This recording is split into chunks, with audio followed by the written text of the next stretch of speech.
This week, Fatih Karayumak will discuss risk transfer with engineering-based cyber insurance, as well as a splash of ICS and other topics in our first interview. In the security news for this week, lessons from Star Wars on threats. More than just your thermal exhaust port. Pegasus spotted again.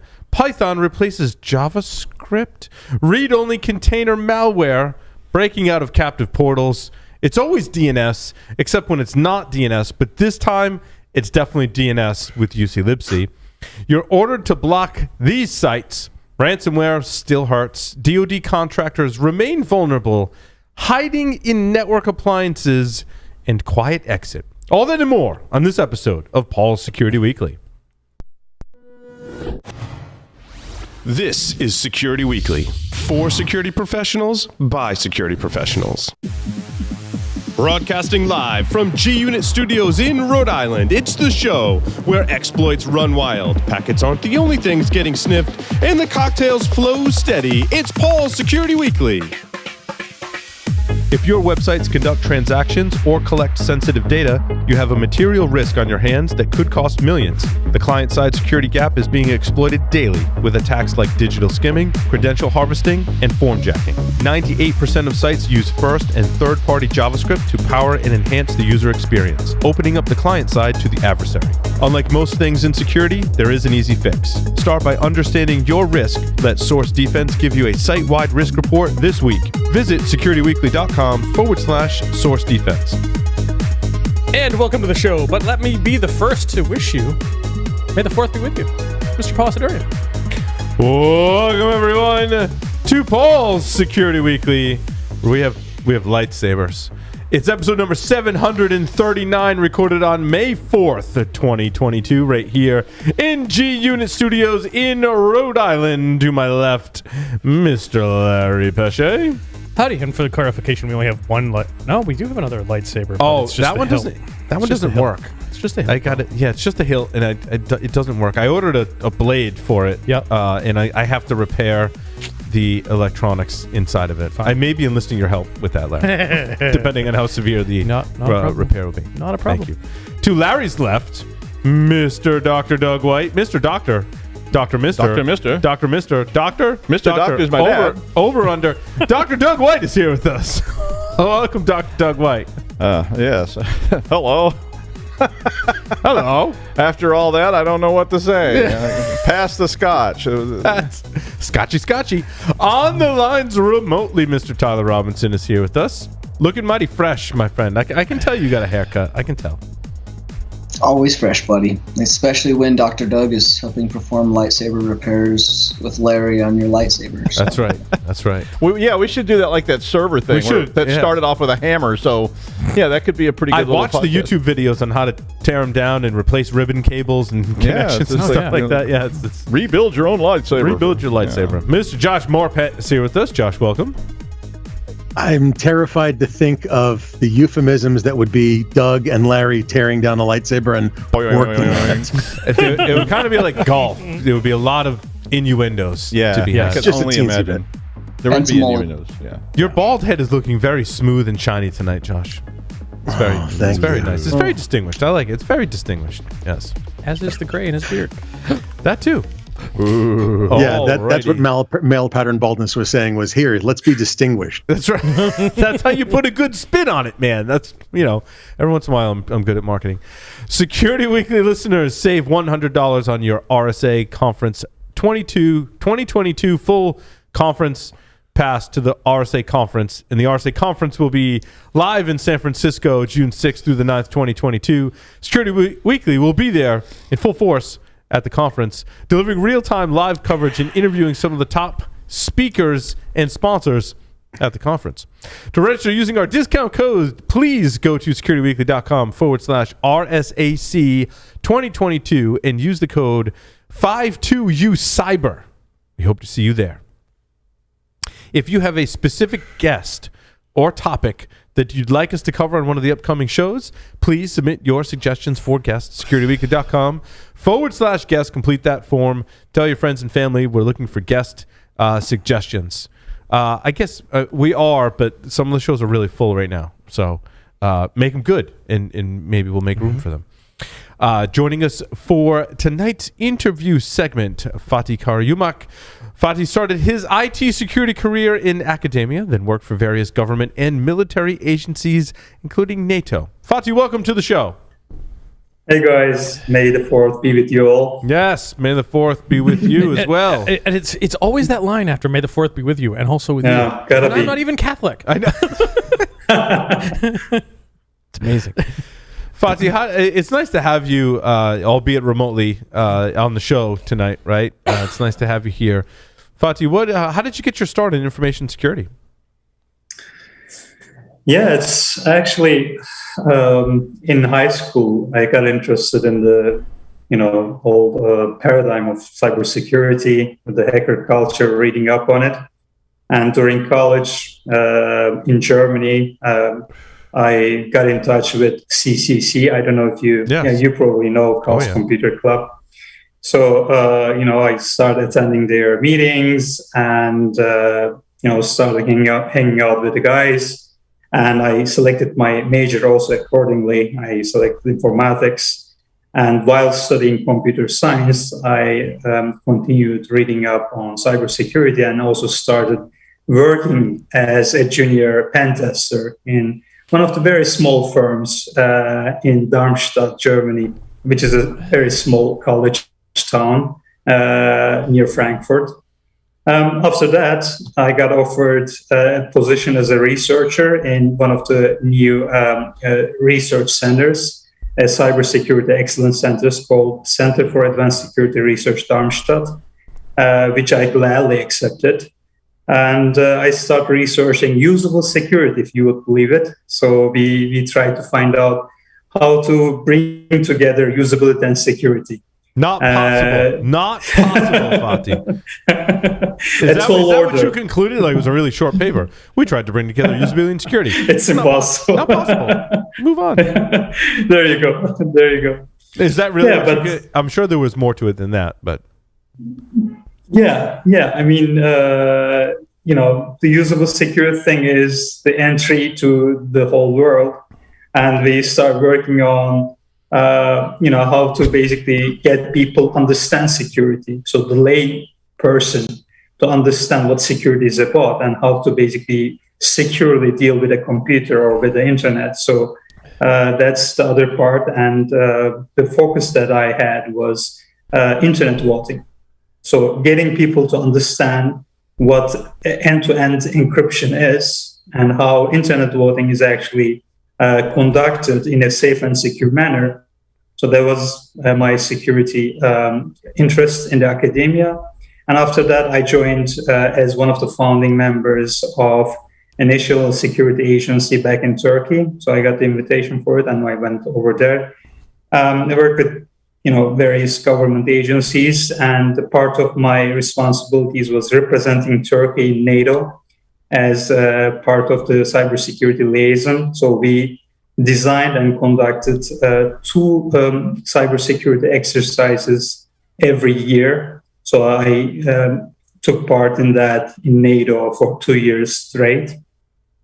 And after that, private sector and dealing with cybersecurity issues for a fintech organization. And I came to US and started working in a large commercial property insurance company, trying to create a better security for their clients. So we are trying to basically improve the risk posture and general risk when it comes to cybersecurity, and trying to give them best practices, understand their posture first, understand the risk, and then offer recommendations to reduce the risks for our clients.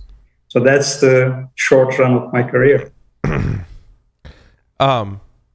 Fatih, I do want to dig into the strategies and tactics for bringing together usability and security.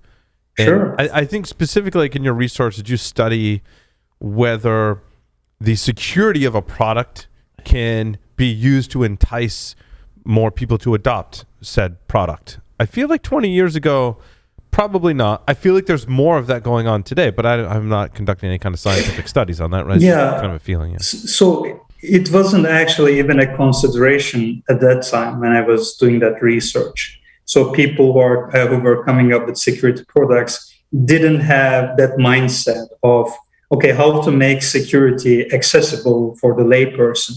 So just an example, think about the security warnings that you get in a web browser, like Chrome, Firefox, or whatever. Think about you go to an unsecure website, doesn't have HTTPS, and you are trying to do trying to send out passwords, right? You get a message. So that message, what kind of message does it carry over to the user, to a layperson? Would he or she understand that message and act accordingly? So that's the main question that we were trying to figure out. So how to make that usable in a sense, so that people first of all understand, second of all, based on their understanding, act accordingly, act securely. So even today, unfortunately, we are still dealing with the same problem. So when it comes to passwords, how do we convey the message of having a strong password rather than repeating the same thing, just incrementing a number as an example? Or how do we give them a good understanding of when they are dealing with the bank, multi-factor authentication, and how to go about it? What's the secure way to do that? Why they shouldn't share anything with other people or share the same password with different accounts that would cause password stuffing attacks, right? So all of these things are major concerns for this research topic, usable security. On the other side, the product owners, the people who are creating security products, started nowadays thinking about the problem as well. And I hear major corporations started hiring psychology majors, like psychiatrists, to think about that. So to research on what would users basically perceive when they use that product in terms of the security aspect, how to use it securely, right? So we are on the right path, but there's tons of research that needs to go into this. And we basically need to get security and not understood just by the experts, but also for the layperson as well. Fatih, how do you feel about like a rating system? I interviewed someone a while back, and they were creating or had created a rating system for consumer, I think it was IoT. It might have been limited to just IoT devices, but really could be any technology device.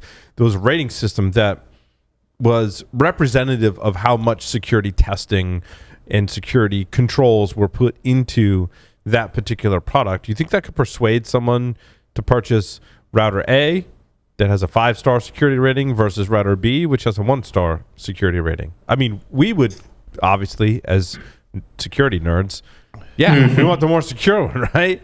But most people, they base their purchases off of price is the number one thing.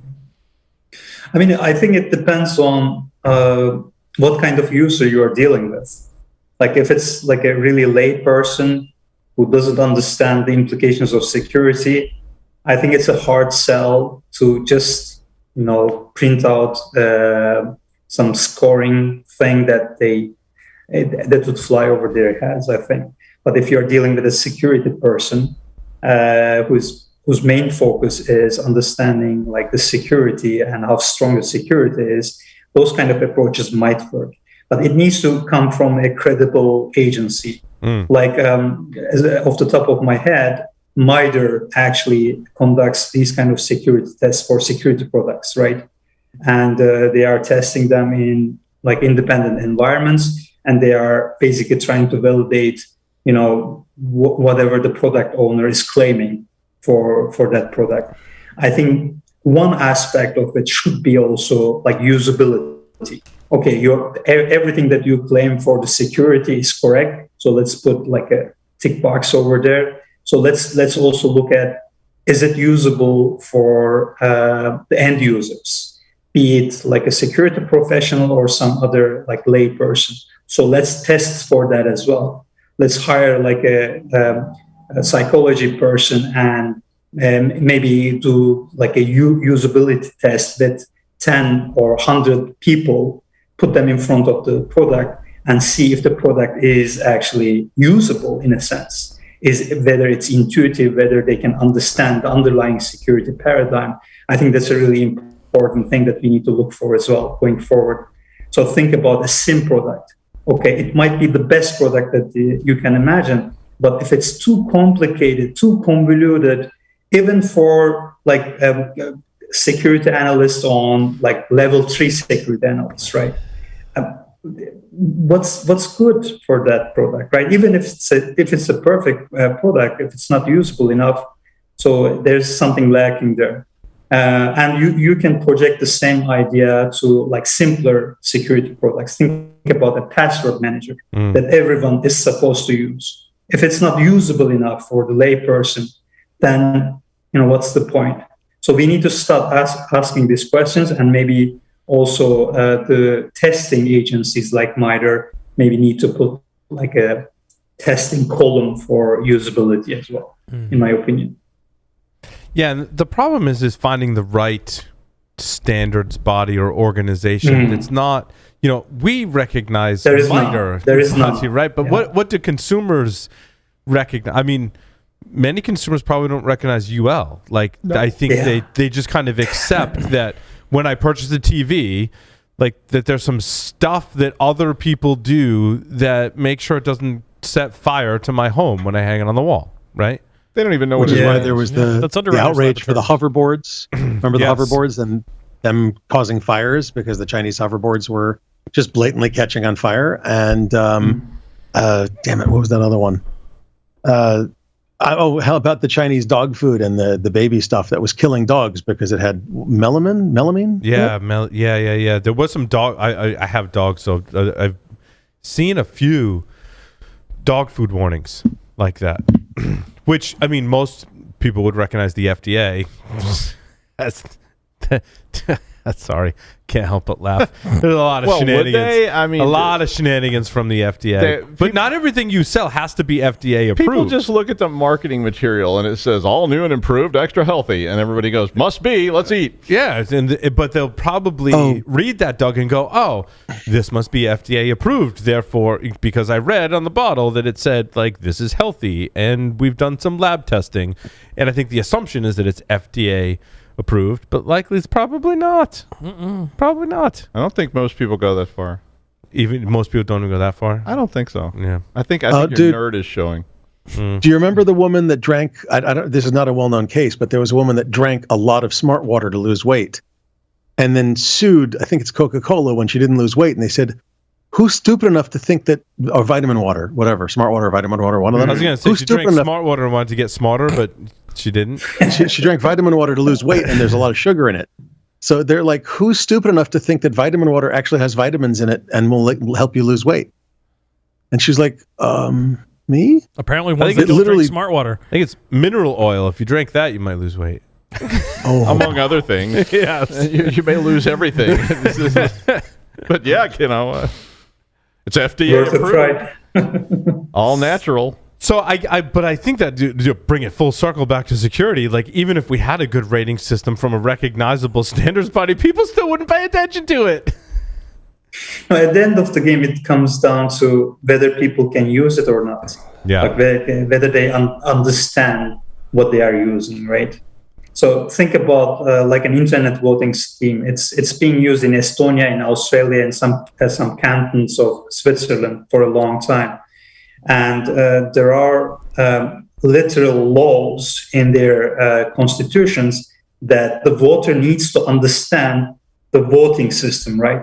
So here's the question. How would you explain the underlying mechanism of like a end-to-end encrypted security voting system to a lay user? It's impossible. It all starts with factoring prime numbers, Fatih, right? So you can start there. You go. Yeah, they just all tuned out. Yeah. Like they're talking about math. Get me a beer. Yeah, no, that's difficult. That's the only reason why Germany didn't allow internet voting to go forward. So they tried it out, and because of this one very simple reason, that the voters wouldn't understand the system at all. It's not white box. So when you're voting with a ballot, you understand, okay, I cast my vote, right. it will go in, somebody will read it, and they will count the votes. That's about it. And there's a chain of custody, so you can follow that ballot and understand where it's going, who is reading that. So the whole thing is transparent. But when the technology comes in play, all of a sudden it's not transparent anymore, right? So at that point, the burden of explaining the whole thing to the user is on product owner, which is, to your point, almost impossible. Yeah, because trying to explain math to people that they haven't done since I have a son at middle school, and my family was over, and I'm like, oh, it's the Pythagorean theorem. Like, you guys don't remember that? They're like, what?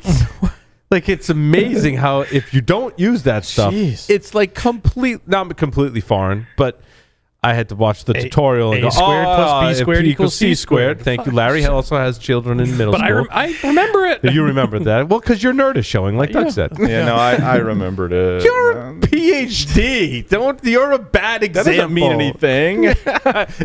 Oh, God. That means I put up with a lot of crap. They call it piled high and deep? Is that the... Pile it higher and deeper. High and deeper. It's the primary trait of... Yes. We read that a lot during my graduate school as well. Mm-hmm. Yeah, I mean, that's the main thing.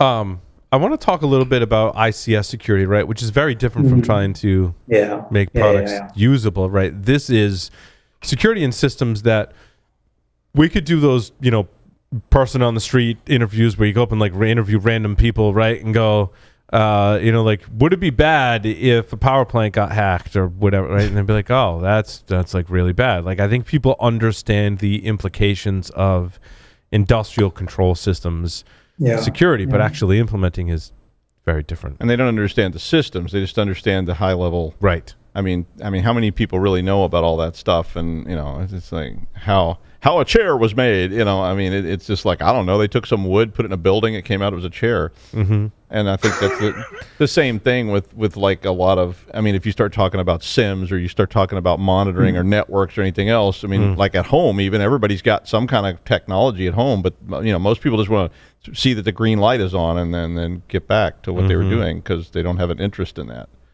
Well, because I think all of us, or most people in their lifetimes, have experienced a power outage or when the gas service isn't available or something like that, so they can relate it to experiences they've had, underscoring the importance of these services. Doug, to your point, right? When you say, well, when it gets ransomware and the PLCs have firmware that has been, tinkered with, they're already lost. Like, what? It's back to, if you've ever seen that, there's a YouTube, if you've never seen it, it's called How a Plumbus is Made. And the Rick and Morty? I beg your pardon? It's from Rick and Morty, and there's a whole video. There's this weird thing in Rick and Morty called a plumbus. And nobody knows what it's for, but everybody has one. And there's is that made by the Mr. Neezy's? No, but there's a whole video of Mr. how a plumbus. Mr. Meese's. If you've never watched the video of how a plumbus is made, you should watch it because it's a very good example of this. None of it makes any sense because they just made it all up. Well, it's Rick and Morty. So and they just made it all up. But it's actually a really good analogy for this because even when they're explaining it, they're like, and then the screech is shaved, and you're going, the what? And because it's just all made up, right? So it's exactly how that. I've had students watch that because I'm like, this is exactly what it sounds like when you start using all this jargon and verbiage to people that don't know it. Just like if a neurosurgeon came and started talking to you about dural sheaths and stuff, and you don't know what any of that stuff means, so you have to find a way to translate that to something people can sheaths. Comprehend. Well, whatever it is. It's myelin sheaths. I'm not a neurosurgeon, so sue me. Yeah, about the ICS, there's one more thing that is quite interesting. So the adversary profile. So with the IT security, we are dealing with a whole range of different profiles.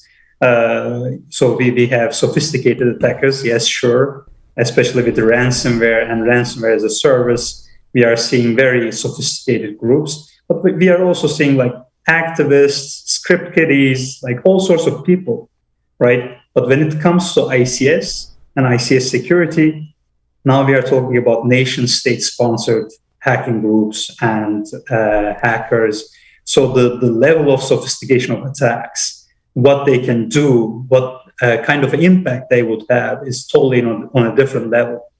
So what we are dealing with is far, far more serious than all the previous stuff that we are accustomed to. And I'm really happy to see at least the administration started understanding the implications of it. So with the founding of CISA, Critical Infrastructure Security Agency, and so on and so forth, they started paying attention. So I will actually attend to a meeting in 2 weeks in Washington, D.C., which is organized by Department of Homeland Security, and risk assessment and management of industrial control systems and critical infrastructures will be one of the main topics. So we start talking about that, but again, the adversary is on a different level. So we need to step up our game on this matter, understand what we are dealing with.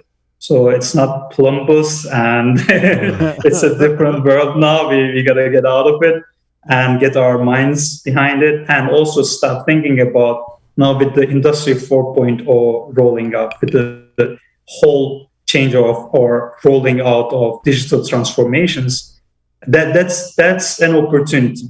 So like 40-year-old legacy systems, ICS systems, are being turned now into whole digital systems, which can be very problematic, with the IoTs being in play, tons of different vulnerabilities being offered to the outside world. But I think it can be also an opportunity for us to rethink about this whole thing, how to do it securely from the scratch, right? So that's why it's really, really important for the governing bodies to think about standards. How do we make people understand, what to look for when they first rolling out factories and trying to connect to IT systems or even cloud. Now it's the big hype of monitoring and diagnostics, right? Understanding what's going on in the factory itself. Yes, do that. It's very important, but do it securely. And how to do it securely, basically it's up to us security folks to think about it and come up with best practices. Do you think we're past that precipice point where we have that opportunity in those critical infrastructure areas, with seeing the sophistication levels of, even just ransomware groups, not necessarily even nations, the wiperware and UFEI boot kits, all of these things. You think about supply chain, all of our chips and manufacturing and where everything's coming from. Do you think that is something that we really have to start from scratch, and can we actually accomplish that in each individual vertical within inside of ICS? It's very challenging. That's a really good question, because everything is like when you think about it from a risk assessment paradigm point of view, everything is dependent on each other. So think about the Colonial Pipeline Act. So they basically shut off the OT systems out of fear of the ransomware, which was on the IT system, would leak over to the OT. So they didn't know, they weren't sure that it wouldn't leak down to the OT, so they basically shut it down. So at the end of the game, the attacker actually, did what they intended to do.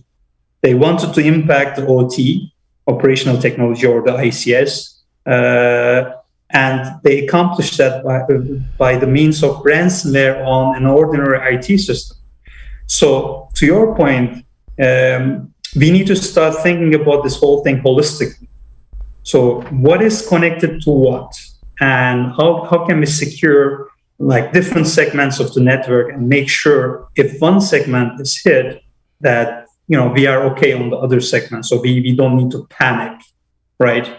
Every ICS incident that I see, nowadays, is about this panic that the attack would go from the IT to OT. So think about the IT-OT convergence then, and start thinking about how to prevent the attacker going from the IT to OT. And that's what I meant by starting thinking the whole thing from the scratch. So understand the implications and start coming up with good engineering, in my opinion. So employ best practices. Don't do shared trust between ADs as a very simple measure. So segment your network, monitor it. So basic hygiene stuff, right? Do you think Go ahead. there's a super attitude problem there too? Because when we used to audit manufacturers, one of the first things we ran into was just you would look at this was Sarbanes mostly, and you'd look at our HIPAA and you'd look at something and they'd go, yeah, here's what we've done, here's what we've done, here's what we've done, and it would get down to this OT part. And they would go, oh, yeah, you don't even need to look at that. That's all perfectly safe because it's, A, so obscure and weird, nobody would ever figure it out except some uber nerds. And 2, nobody can get to it. It's completely isolated. I mean, that attitude seems to persist today even. I totally agree. So people have this false sense of security by obscurity thing when it comes to OT because it is complicated. So we are not exactly dealing with TCP/IP anymore. We are not in Kansas anymore, in a sense, right? So it's different protocols, different components talking to each other on different channels. But here's the problem. The attacker profile that I mentioned, nation-state sponsored, they are actually employing people who used to create these networks, right? Think about 2015 and 16 Ukraine power plant attacks. They knew the systems inside and out, right? So there's no security by obscurity there, right? So absolutely, I agree that this attitude that the OT is offline, nobody can get to it, it's very complicated anyway, it's got to go. So people are targeting OT, people are nation-state sponsored groups are targeting industrial control systems. On top of it, critical infrastructure. So think about your water treatment facilities, think about your power generation facilities, and think about the implications about the impact, what would happen if they were hit, right? Just the Colonial Pipeline, can you remember, those headlines? People were lining in front of the gas stations, trying to fill their trunks, line it up with plastic and fill their trunks. I saw that. It's crazy. So the amount of panic that it would cause is unthinkable. So we really, really need to think about, how to approach this problem, especially during this age and era with the Russian-Ukraine conflict. Tyler, I think you mentioned wipeware, ransomware that has no decryptors. We started seeing them almost every day being deployed in Ukraine in different government agencies. It's crazy. So it can spill over to the West as well. And if it does spill over, we have a huge problem. Yeah, the iterative approach of how this plays out, like we've seen all of the data dumps, we've seen the nation states attacking different government entities and bigger business entities, that always eventually starts to roll back into other kits, other ransomware groups, other TTPs, especially with all the CTI, all the threat intelligence that's getting dumped upon with all these new TTPs and variants. That code makes it to GitHub, and there are people that will put that into their kits, and the small mom pa class enterprise are going to be the next wave, which could be a year, it could be a little bit more, it could be a little bit less, honestly. So I think you're 100% right. We're going to see all of these things start to use, and that means everybody has to step their game up, not just these nation states. They're kind of preoccupied at the moment, and I think we're going to see some differences here in a little while. It's becoming popular, these kind of attacks. Look at the SANS courses. All of a sudden, the last 3-4 years, we started ICS courses being sold like crazy. And that's even an indicator about what the focus is on, be it from our industry as well as from the attacker point of view. When you start doing the CTI and trying to understand what's emerging, I'm seeing every day a new thing that is popping up on the ICS side, a proprietary malware, a different technique that you can use to transfers over the IT/OT convergence security controls. So I started seeing this much often in the last 2 years, I think. So yeah, to your point, it's becoming the new trend. And we need to gear up. One of the other things I heard you just say was IT OT convergence, and I think there's a growing convergence of all that stuff because used to, like you said earlier, there was a dozen or more protocols, and a lot of it was proprietary. Some of it was actually literally home rolled, coded by in-house just for that purpose. But I think today you're seeing more like, why reinvent the wheel? Here's a protocol stack that works. Why don't we just use TCP/IP? We don't really need to invent a whole new protocol just for this SCADA system or this, whatever. So, do you think that's going to drive even more threats because it gets easier? Yes, and like I said, there's also an opportunity there.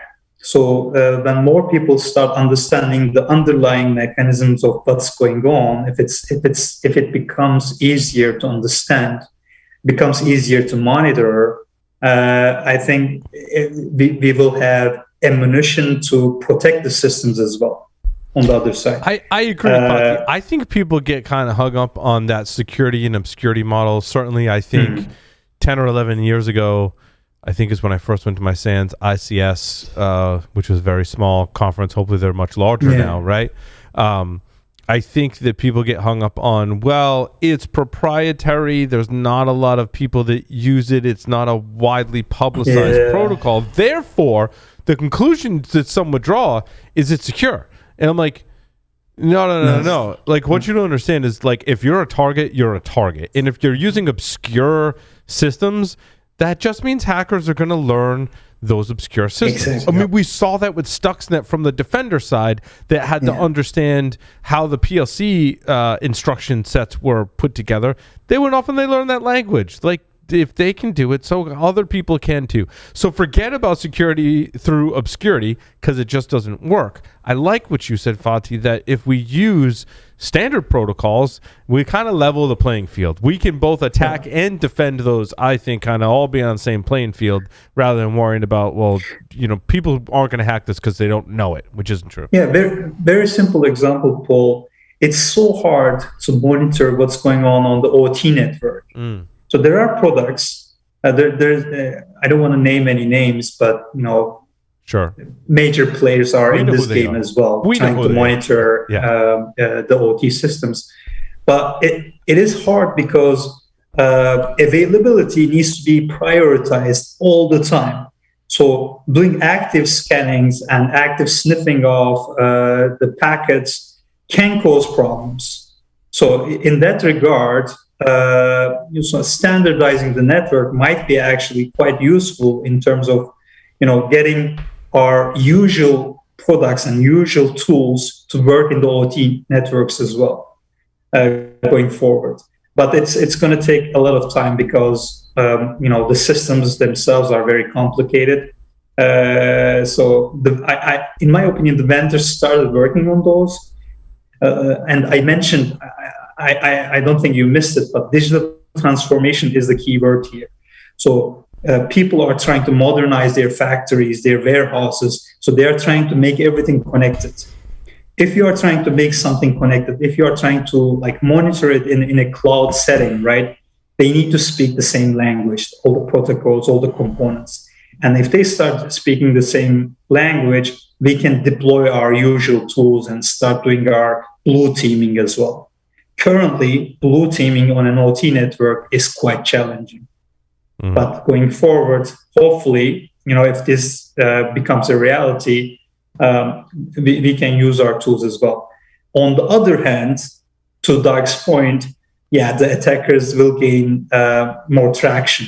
So now it's their playing field. Now they can deploy their 0 days that they have found in Windows 11 or whatever, right? In a Microsoft system, a Microsoft server, whatever. If that's also persists in the OT, so that can be also deployed on the OT. So it's a trade-off. So we need to see where it's going. I think I pretty much agree with you because I think one of the big threats that I used to document a lot on old ICS was there sometimes would be like, oh, old Dan's the guy who built this network, and he's the only person who actually understands it. Yeah. And so as long as nothing happens to him, we're good to go, even though there may be a dozen holes in this thing because it's really hard for you to sort of ascertain. But there's a massive set of threats right there as well. So as it's standardized, it means, red teamers can come in and look at it, blue teamers can come in and look at it, and it actually makes more sense, and you're not reliant on old Dan to tell you the truth, which he won't, because he's going to say, no, it's fine, don't worry about it. So I agree with you. I think that convergence is probably one more thing that I want to mention here, something that we are using currently on the IT security side, which is very challenging on the OT side, is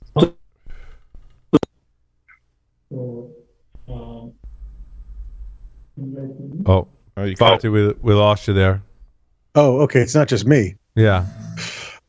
It sounds like it connected to something else, Fatih. Yeah, sorry about that. There you go. There you go. You're back. I'm back. Okay, good. So, I wanted to mention risk assessment. So, we know how to do risk assessment in IT security, IT side of things, right? Most of the time, it's not perfect, unfortunately, but if done right, we understand the risk, and if we deploy mitigations, we understand the residual risks as well, right? But when it comes to OT, it's almost impossible to do this the way we do it on the IT side. So at this point, I think it's very important to come up with a new methodology to do the risk assessment for the OT networks, for the ICS, for everything below the business network. So in the factories, what's going on. So we need to come up with a new methodology to do these kind of risk assessments and have people understand what they are facing. Yeah. And, when if we understand what's happening, what the risk is, and if we can provide mitigations, I think we will be at a much better place than we are right here and right now. Make sense? Yes, and I wanted to take this moment to transition to cyber insurance, because I feel like we could probably fill up the rest of the time talking about cyber insurance. Yeah, I mean, cyber insurance is a very good method of risk transfer. Talking about the risk, I mentioned risk assessment. Is it though? Well, let's discuss. I mean, so if you do the risk assessment right, you understand your risks. Okay, you do your threat modeling. You understand the adversary. You now know where you're gonna hit from, right? And hit by, and then you come up with mitigations, controls. Nice. You implement them. Okay. The best way you can do it, there will still be a residual risk. So with that residual risk, either you accept the risk and hope for the best, no one would come in and exploit that residual risk, or you try to transfer that risk. And one of the ways to transfer that risk is insurance. I mean, you calculate the dollar value of that residual risk and you buy insurance for it. And even if you get hit, you basically made whole from a financial point, even if not from a technological point of view. How does cyber insurance, the insurers, take into account how hard your adversary is trying? Is that I feel like with car insurance, like that's a factor. Depending on what kind of car I get and where I am, they can maybe... And that's maybe why you have uninsured motorist insurance. Right. They can maybe theorize how hard someone's going to try to break into my car. Does that transfer to cyber insurance? So it does. And it's a very interesting question. So insurance companies started doing that since 2017. Before that, they were underwriting left and right, trying to, get a market share. Hey, there's this thing called cyber insurance. It's very lucrative. Let's get our hands on it. Nice. And what happened in 2017? WannaCry happened. And then NotPetya happened. Mm-hmm. Just very recently, I think like 1 month ago, a court in New Jersey decided to award Merck Pharmaceutical $1.4 billion from the insurance companies based on their losses because of not paid yet ransomware. Again, $1.4 billion, which would be paid by the insurance companies. So now the insurance companies are thinking long and hard about how to underwrite, what to put in the clauses. And, they also started investing in, understanding the emerging threats, understanding the attackers. And so the market is hardening currently, hardening like crazy. And prices are going through the roof. Yeah. Well, just like because car insurance. I mean, if you go buy a $300,000 McLaren and you've got a pretty spotty driving record with lots and lots of claims and 7-8 DUIs, if you could even buy a policy, it's going to be really expensive. Right. Doug, how expensive was it when you asked? Well, let me explain. None of that was my fault, I swear. All those people jumped in front of me when I was coming through that pedestrian zone. I think we're going to see a big shift from the traditional questionnaire that has been kind of the standard of what cyber insurance is, like taking people's word for it, and B, if you've ever answered any of these, some are better than others, but there are always ways to answer that in which you're being accurate but not forthcoming for the information that really makes a difference. My favorite question ever. Thank you, man. My favorite question ever was the one that I had. There was one question. The insurance underwriter asked, "Do you have a firewall?" And it was, wait, if it's on the shelf, does it count? They're like, yeah, we don't care. If you have one. Is that similar to, have you ever run over a pedestrian? Because I realized we just laughed at making a joke about us running over pedestrians, which I'm still laughing because it's just a joke. We're not really I don't even think that equates to it, because I've seen that very thing where somebody was like certified and they had a firewall and it was marked off on a checklist and it literally wasn't connected. And they said, oh, we didn't know we needed to use it. So I don't even think it's like, have you ever hit a pedestrian? I think it's just like an assumption, that they're like assuming that you've not done things. It's like the old, Jeff's not here to complain, so use the old PCI stuff where it said, oh, does your traffic flow through a firewall? And yeah, it was a firewall with a hole drilled through it and the Cat5 cable passed through it. Like, yep. That's a hole in the firewall. That's actually brilliant. But that's a learning exercise too for insurers, right? Because insurers have to learn, just like they learned about cars and fires and all these other things over time, that initially the idea of insurance is just a risk pool. So I assume, based on statistics, that if I insure 5,000 cars, 10 of them will have horrible accidents and I'll have to pay. But because the other people won't, that's how I cover the cost, by that risk pool. But over time, they learned that insuring some people was a bad idea and insuring some vehicles was a bad idea. And other people, like I'm sure the interest rate or the insurance rate on, say, like an Amish farmer is pretty low. It's like... Here's a problem, though. With cyber, it can aggregate. Yeah. So think about the scenario where the attackers find like a really nice 0-day, probably on a Windows server, and they started like deploying a really like nasty malware or ransomware or logware, right? And then doing damage en masse. And think about an insurance company which insured like thousands of companies that are hit by the same attack. It's the end game for them. Well, the analogy I used for that when I was talking about it was a Ford Pinto. Ford Motor Company used to make this car called a Pinto, and it was just a little low-end car. It was cheap. It was, lots of people bought them. And the insurance on it's really cheap because it's a cheap car. And people that buy them weren't like drag racing and things. But then they found out that when somebody bumped it, it exploded.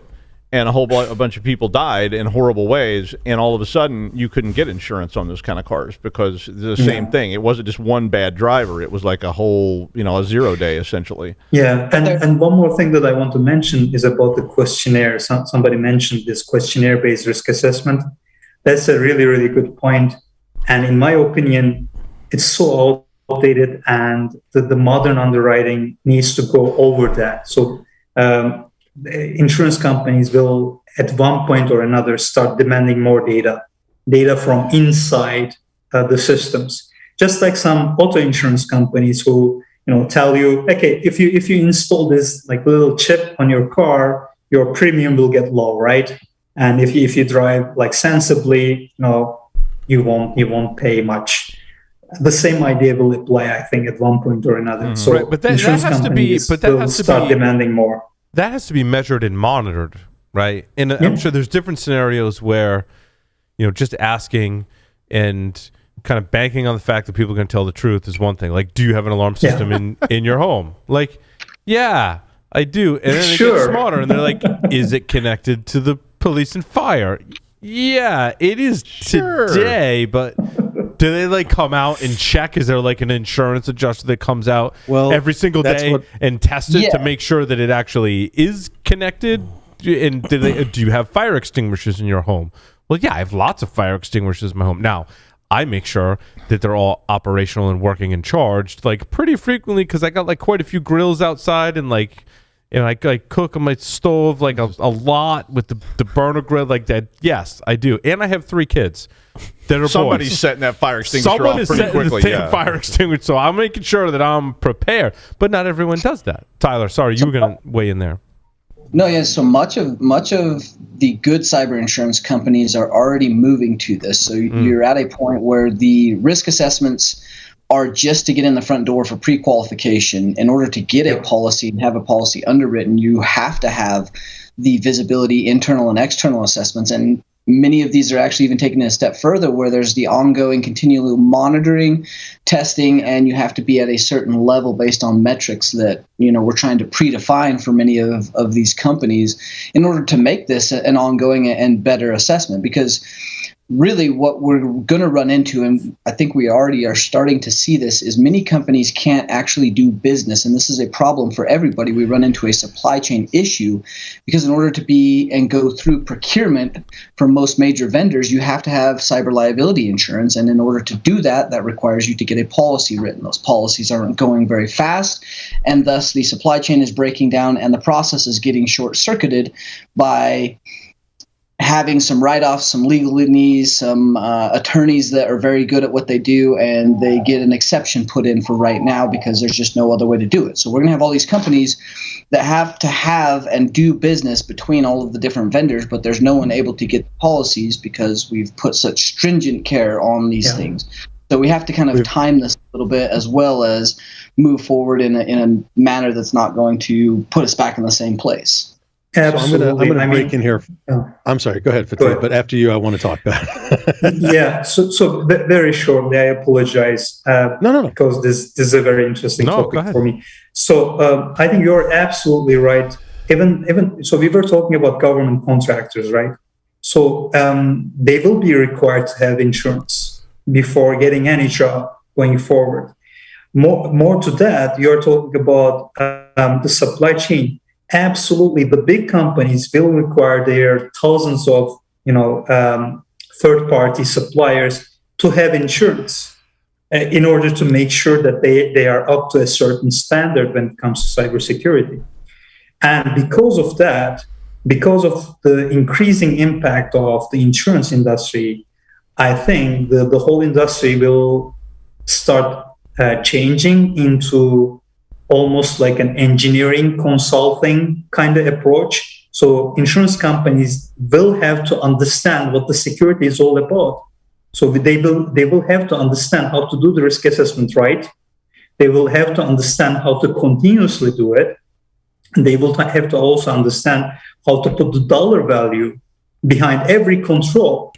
And they need to communicate it correctly as well. So they need to be able to tell the CEO, if you do these controls, your risk will get to this level, and this is the dollar amount because of that improvement. And here's the catch you have. And if we can achieve this, I think overall industry will benefit from it like crazy, in my opinion.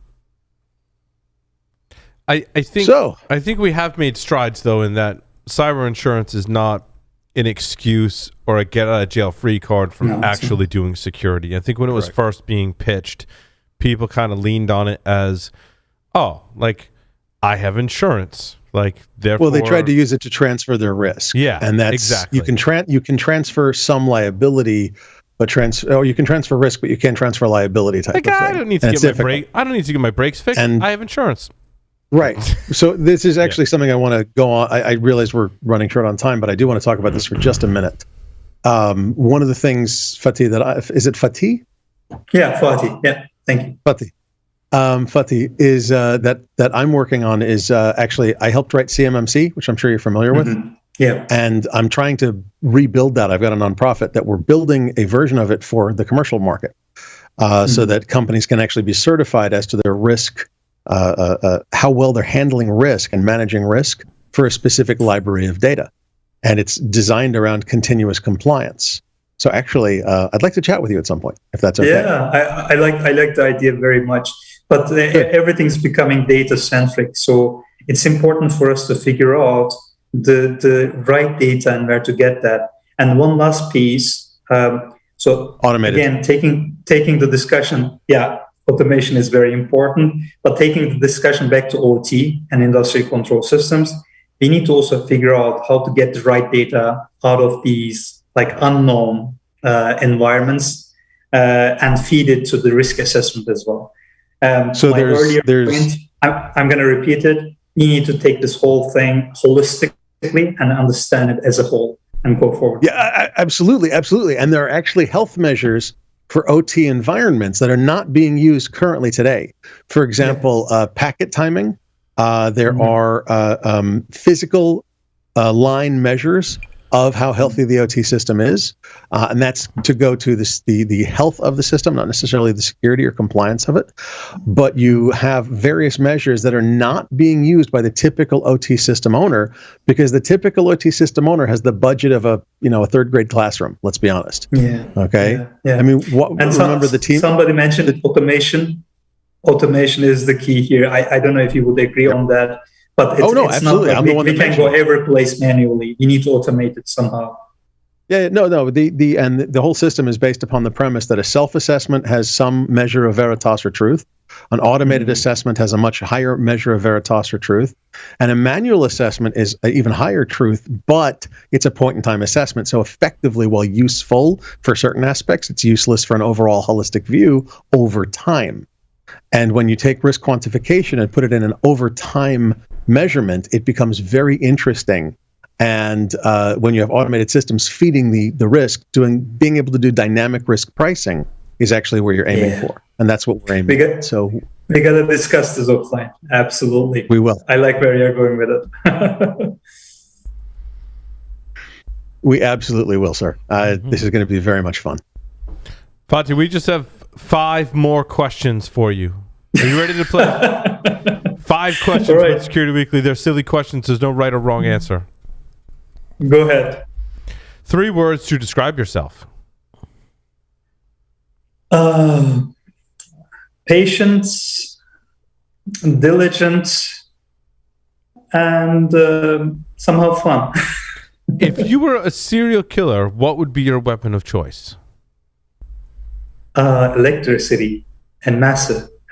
Wow. If you wrote a book about yourself, what would the title be? There I was, here I am. Wow, it's very philosophical. What is your favorite hacker movie? It's so actually, Mr. Robot is my absolute favorite right now. It's not a movie, but the series. Sure, we'll accept it. Yeah, if you accept it, we're good. Yes. Choose 2 celebrities to be your parents. Alive, dead, fictional, or otherwise. Oh, okay. Tom Bombadil gotta be my father. I got it set. And for the mama part, let's go for Lady Jessica from Dune by Frank Herbert. Oh, man. Wow. Oh, nice. Excellent answer. We all love that answer. Sold. Yeah, there you go. Very nice. I got some points. Fatih, thank you very much for appearing on the show. I welcome you back to the show anytime. You're welcome to come sit pleasure. in. Yeah, come down to the studio. I know you wanted to be here in studio, so open invitation, my friend. You can come sit in on the news and just hang out with us and have cigars and some scotch. How about that? It was my pleasure, guys. It's very nice to meet you all. Thank you very much. With that, we'll take a short break. Come back with the security news. Stay tuned.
cybercriminals are working overtime. Last year in the fourth quarter alone, phishing attacks disguised as COVID testing information increased by 521%. Barracuda has identified 13 types of email threats and how cybercriminals use them to steal money from your company or personal information from your employees and customers.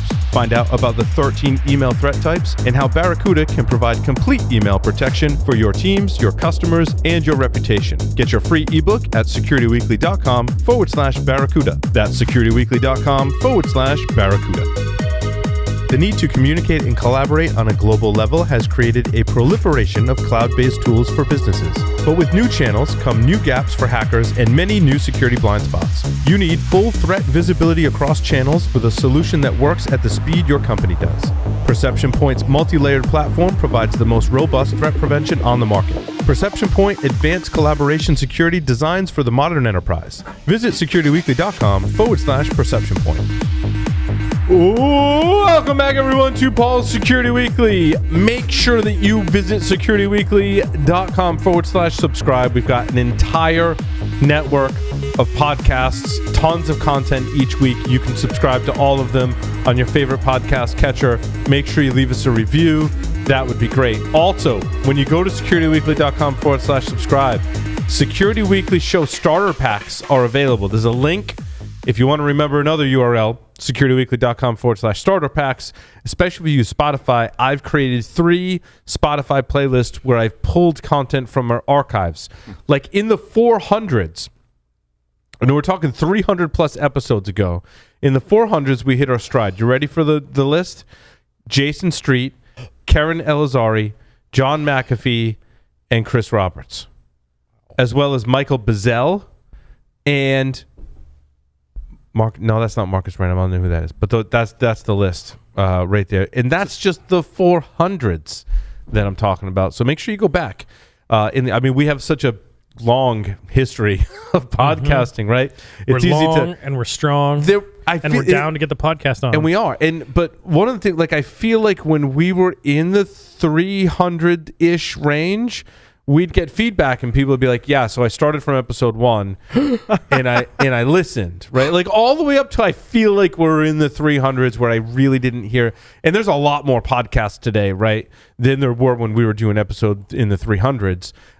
So you were like, oh, I've listened to a lot of the security podcast, and one of the things I'll do is I'll go back and listen to the entire archive. I've saved you the trouble today. If you want to go listen to some really cool episodes from our archives, you can go to securityweekly.com/starter packs and have Spotify playlist, which you can add the playlist when you get in your car, and you can listen to them just like you would a podcast, which is awesome. And then, so after you do the starter packs, you should have the expansion packs. Right. The add-on. The add-on just packs. like they do with Pokemon. And is that DLC? Is that downloadable content? And is there a microtransaction you have to do? No, for I was that? going to say, and you can buy add-ons during where you're listening. No, there's nothing to buy. This is all free. That's the beauty. It's all free, and I'm going to do more as well. So, with in-app purchases. I didn't go back prior to. There's a magical episode where we changed the name. And that was also kind of the cutoff point for audio being kind of rough. So when we go back further, it's going to require a little bit of audio engineering, clean some of that stuff up, a little bit of editing, because it references stuff that I forgot we even did. We created a Ning community. Does anyone remember Ning? Raise your hand if you remember Ning. And you probably didn't until I said that. You probably forgot all about it, right? Oh my God. And do you remember the social network map? It was a Frapper map. There was a Flickr account. In one episode, you're like, check out our Flickr account of the beer we're drinking. Right. So we're going to go back and edit a lot of that stuff out so you can cut right to the content. Because going back on the archives now is really painful for a lot of reasons. So my goal is to make that easier for you. You should pull the Flickr. You remember that time when you could right-click and view source? Yes. And you could look at the PHP code? Yeah. Yeah, I remember that. You should pull down the Flickr account images and put them up on Instagram, because that's going to last so much longer. Yeah. We'll have to TikTok it while we're at it. Oh, what's interesting now, I don't know if you guys remember this, episode 371, part 1 of 3, ironically enough, May 1st, 2014, almost to the day. Uh-huh. What is that, 8 years ago now? Yep. Any guess who we interviewed? Anyone make a guess? He's big on Star Wars, and he's an article in our news segment today. Mr. Adam Shostak. Oh, wow. Oh, jeez. Okay. Adam Shostak. Now, I understand too.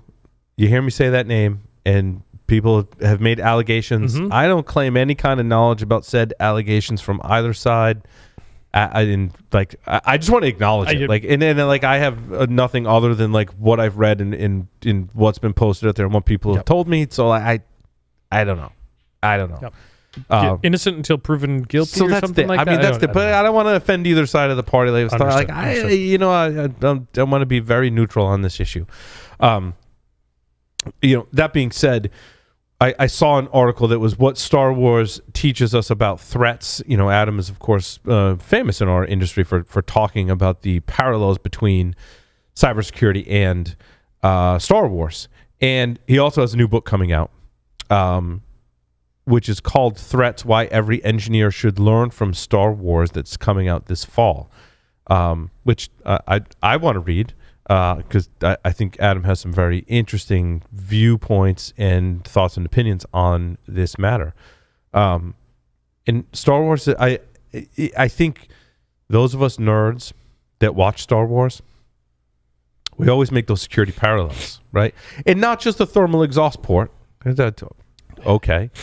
I did a webcast a while back. I should probably go back to this and turn it into a podcast or something else.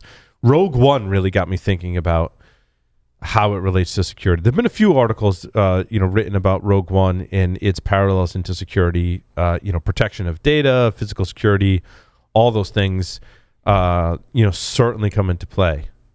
But if we apply basic common sense security, sometimes the movies would end really quickly. There's no life forms aboard that pod. Don't shoot it down. They're conserving lasers is the theory. Conserving lasers, right?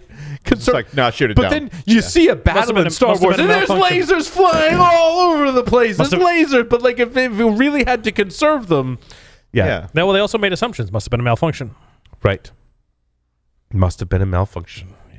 Or you just got data ports set all over the place and anybody can plug into them. They're universal data ports in Star Wars. I mean, at least they're standardized. Well, yeah, which is unusual because I heard the Empire just was impossible to get as a contractor.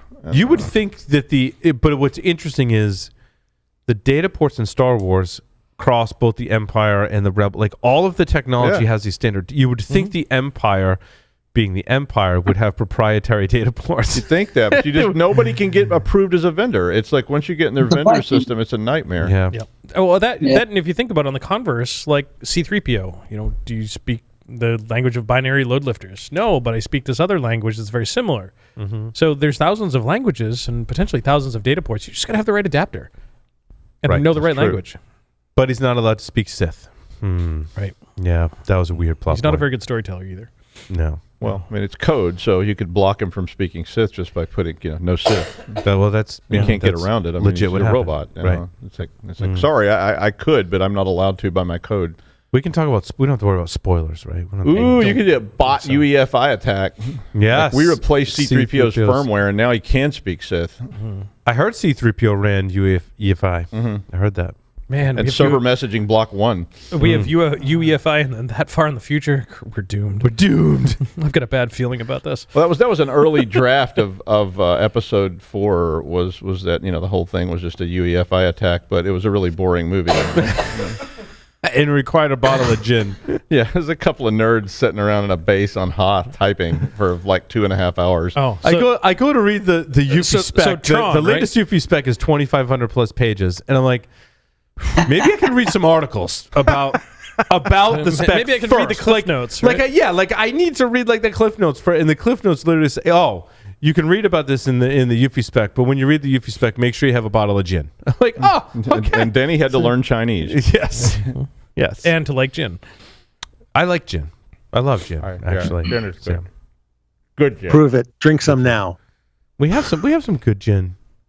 Yeah, I brought gin Somewhere over before, there. and it all Yeah. disappeared. Somebody drank That's it. right. Qui-Gon gin. Qui-Gon. Yeah, I see some botanist over there. I see. Yeah, Botanist is good. Yeah. Miller's is good. Yeah, botanist. Monk, what is that? Monkey, 37 Monkeys. yeah. Yeah, that's good stuff. Uh-huh.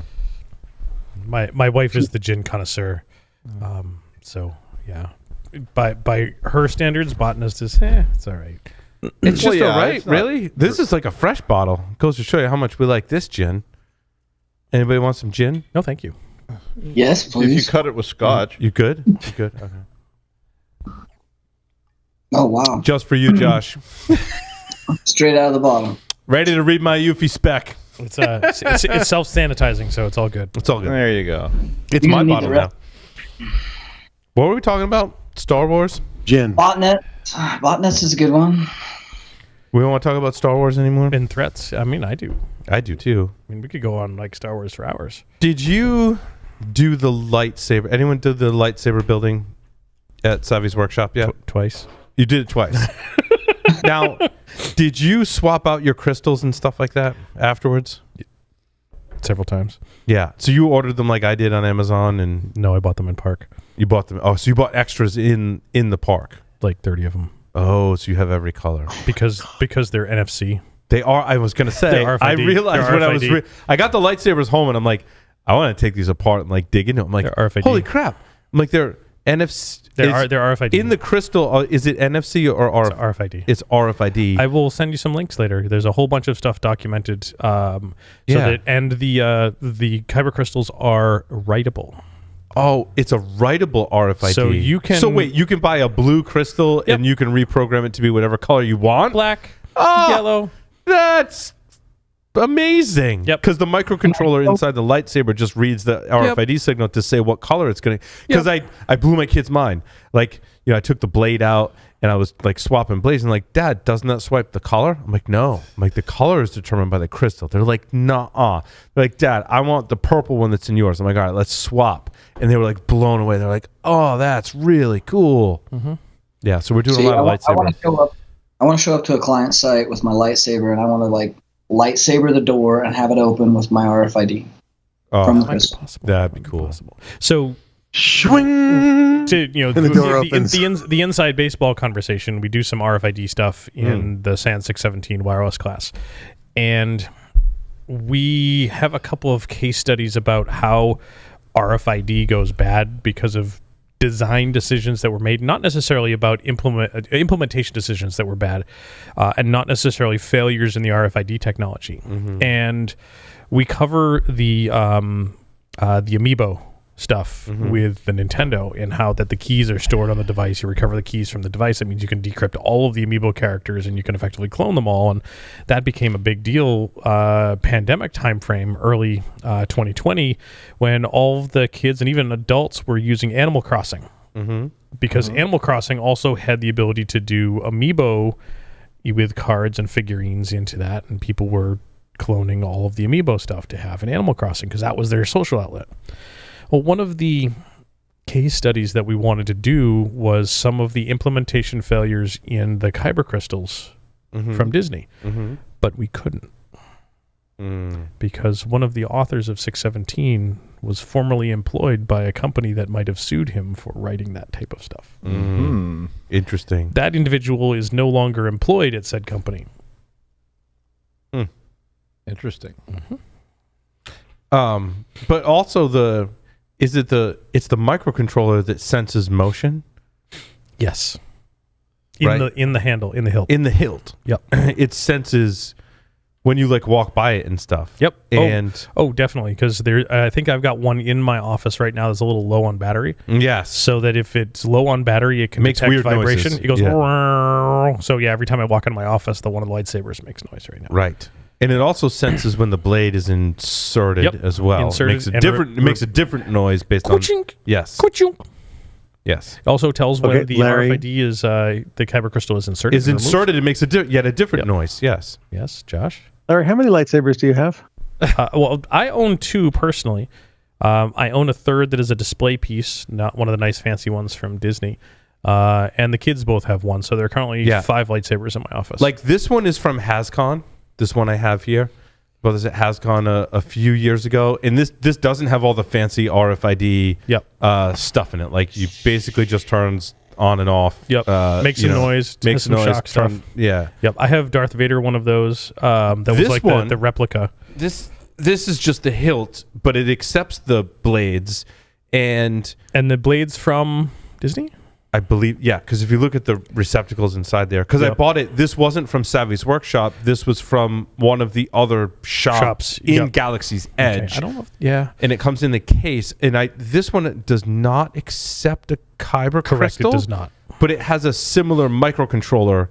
Built into motion it and detects motion, but it's not currently working. I need to put some fresh batteries in it and get out the multimeter to see if the component, like if you take this off, there's contact leads you can put the multimeter on to see if it's getting powered. We already took it apart while you were in the bathroom. Yeah, and then there's the ribbon cables that connects it to where the blade goes in, and so my guess is either there's something wrong with the microcontroller or there's some leads or ribbon cables that have been damaged because it might have fallen off of my shelf.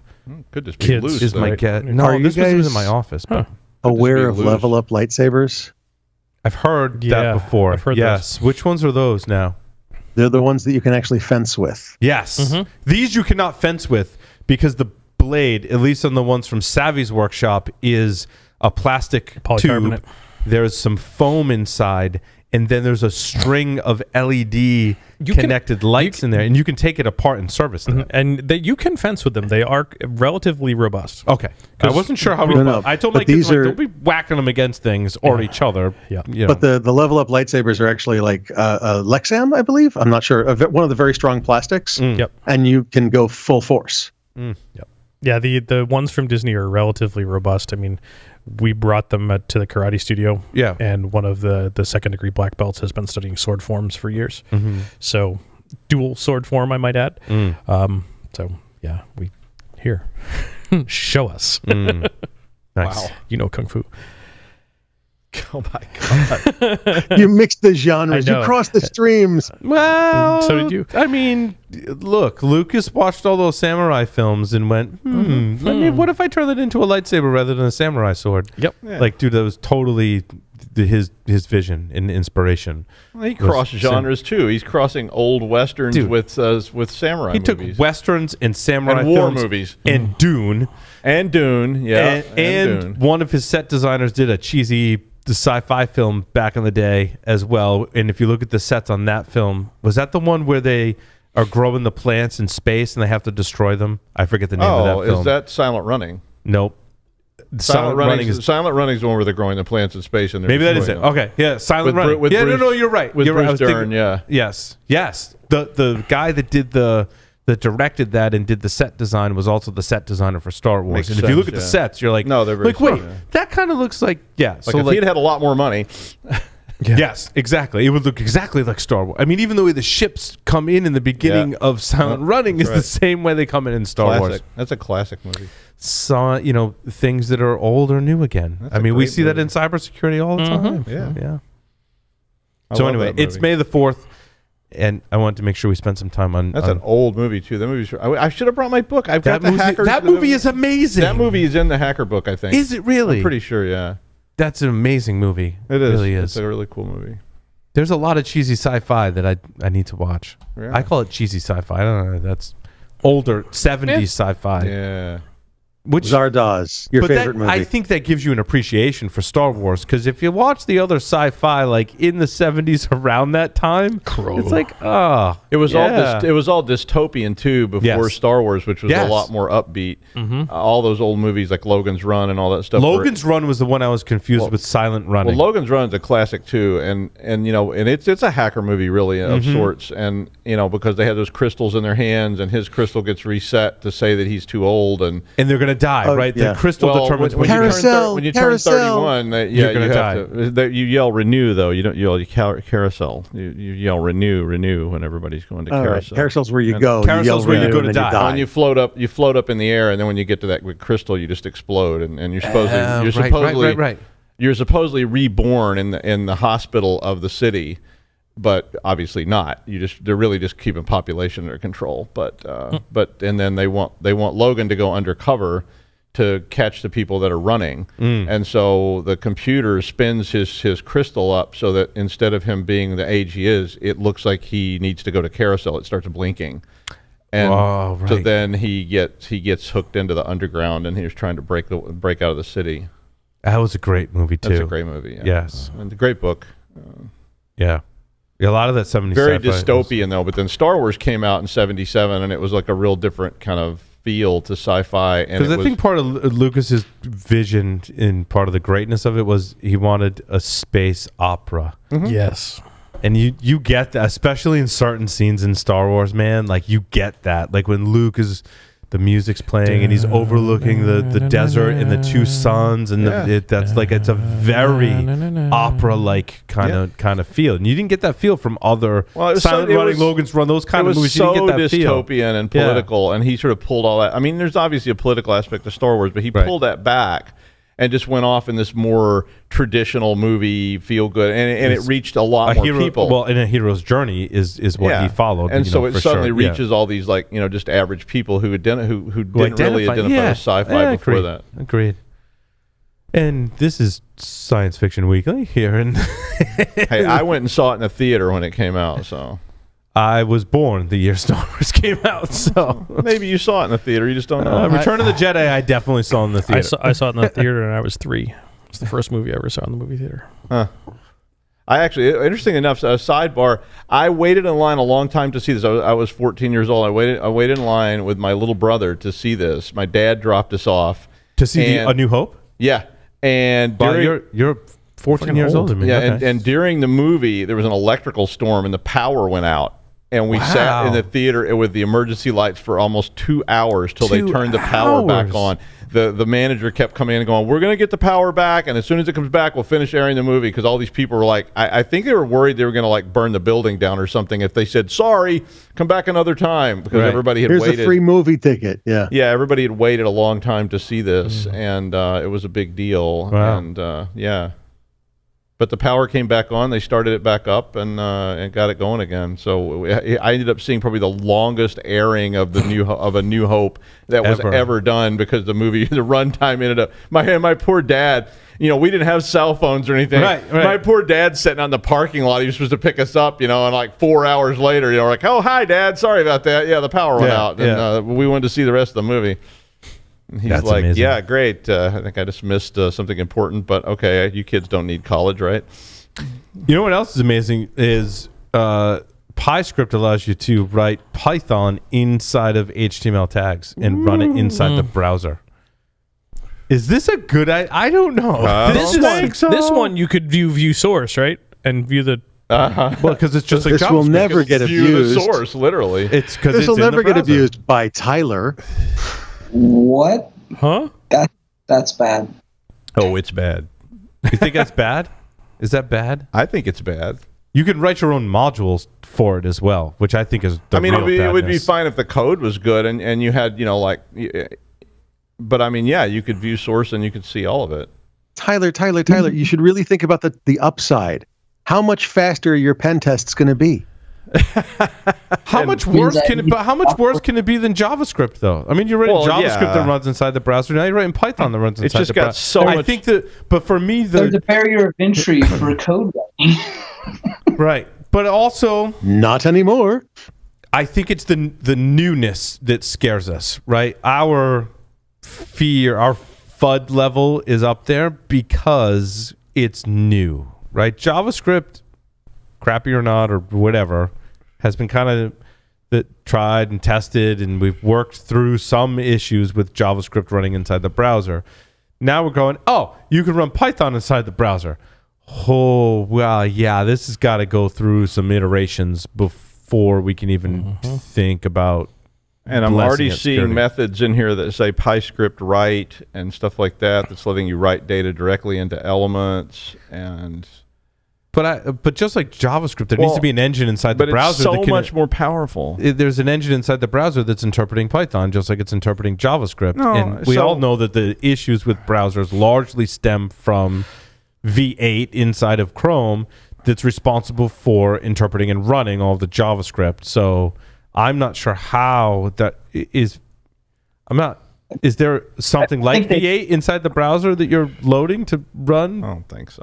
I didn't dig into it I would think you're just much. accessing that on the back end. I was just looking at a couple of the examples. I mean, this just came out. It was announced at PyCon. Yeah, I mean, it's all going to come down to how good the code is anyway, just like JavaScript or anything else. And I mean, anything. But how good the interpreter is that's running inside the browser, and how good the sandboxing is in the memory management. Sandboxing, what kind of permissions are like? Can you inject things to it? And all that. So in the end, it's just another scripting language that's going to be available on pages. And so, just like any other scripting language on a page, it's going to have the same problems and pluses. So, right. I mean, of course, it's version 1 is going to be so secure. Yeah, of course.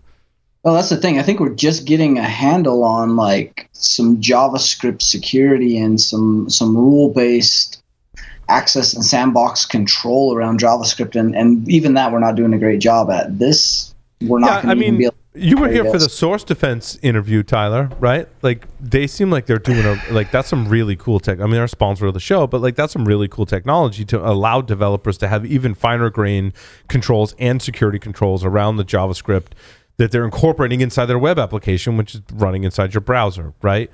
We didn't have that 10 years ago, 20 years ago.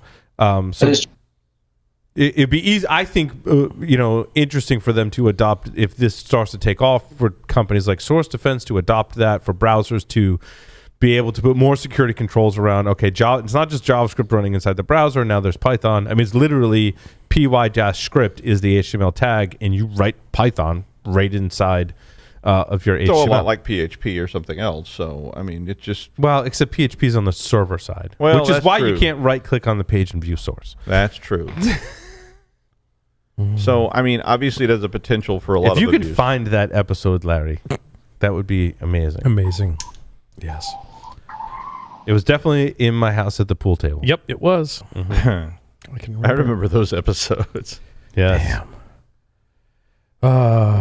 Back in the day. I didn't even know where you guys were located. It was a step up from my old house where it was around this little rickety bar. I've seen those too. Yeah, I've seen those old episodes. I don't think I watched them, like binge watched them or something. Those stools sucked, by the way. I'm so glad I was younger when we were sitting on those things. Yeah, I mean, the only thing worse is the chair Doug's sitting in today, which I think is made of the old stool that you had. Yep, I wouldn't be surprised. And cushions from couches that we vintage sourced from the 1940s. And have been used. Smells like teen spirit. They have that post World War II smell to them, don't they? Yeah, that's just kind of like asbestos-y chemical smell. Speaking of asbestos-y chemical smell, David Walden, the computer scientist, is dead at 79. I couldn't find a good article. I'm glad you brought this up, Larry. Did you add it to your stories? I did. I found the New York Times one, which is behind a paywall. That's what I found too. That seems to be the best reference to it. There's a couple of other ones that not as good. That like they've been distilled from that, and like one of them that I just read was in really bad English. So the New York Times one, does it give me the paywall? And like, if I open up in Brave, does it give me the paywall too? Yep. Incognito or mobile browser with. Don't tell them about the incognito window, Tyler. That's our secret. I can give you the story if you want it. I mean, I have it behind the paywall. So. Oh, even incognito mode, it's asking me to register, which is weird. Doug has it. Doug has it. You have a New York Times subscription, apparently. I do.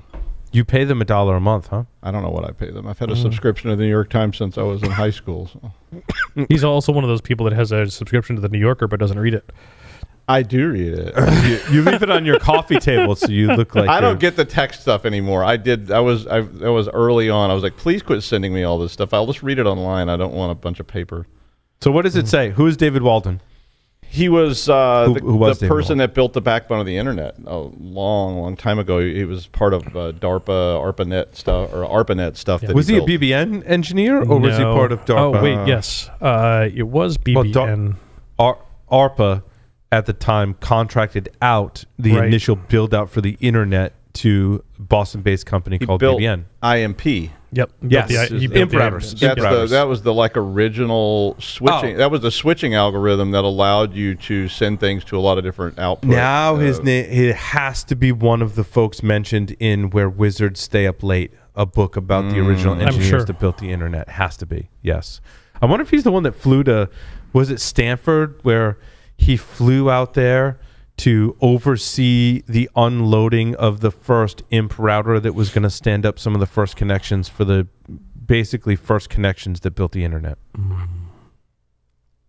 Yeah, so he worked for BBN, otherwise known as Balt, Baranek, and Newman in 1967.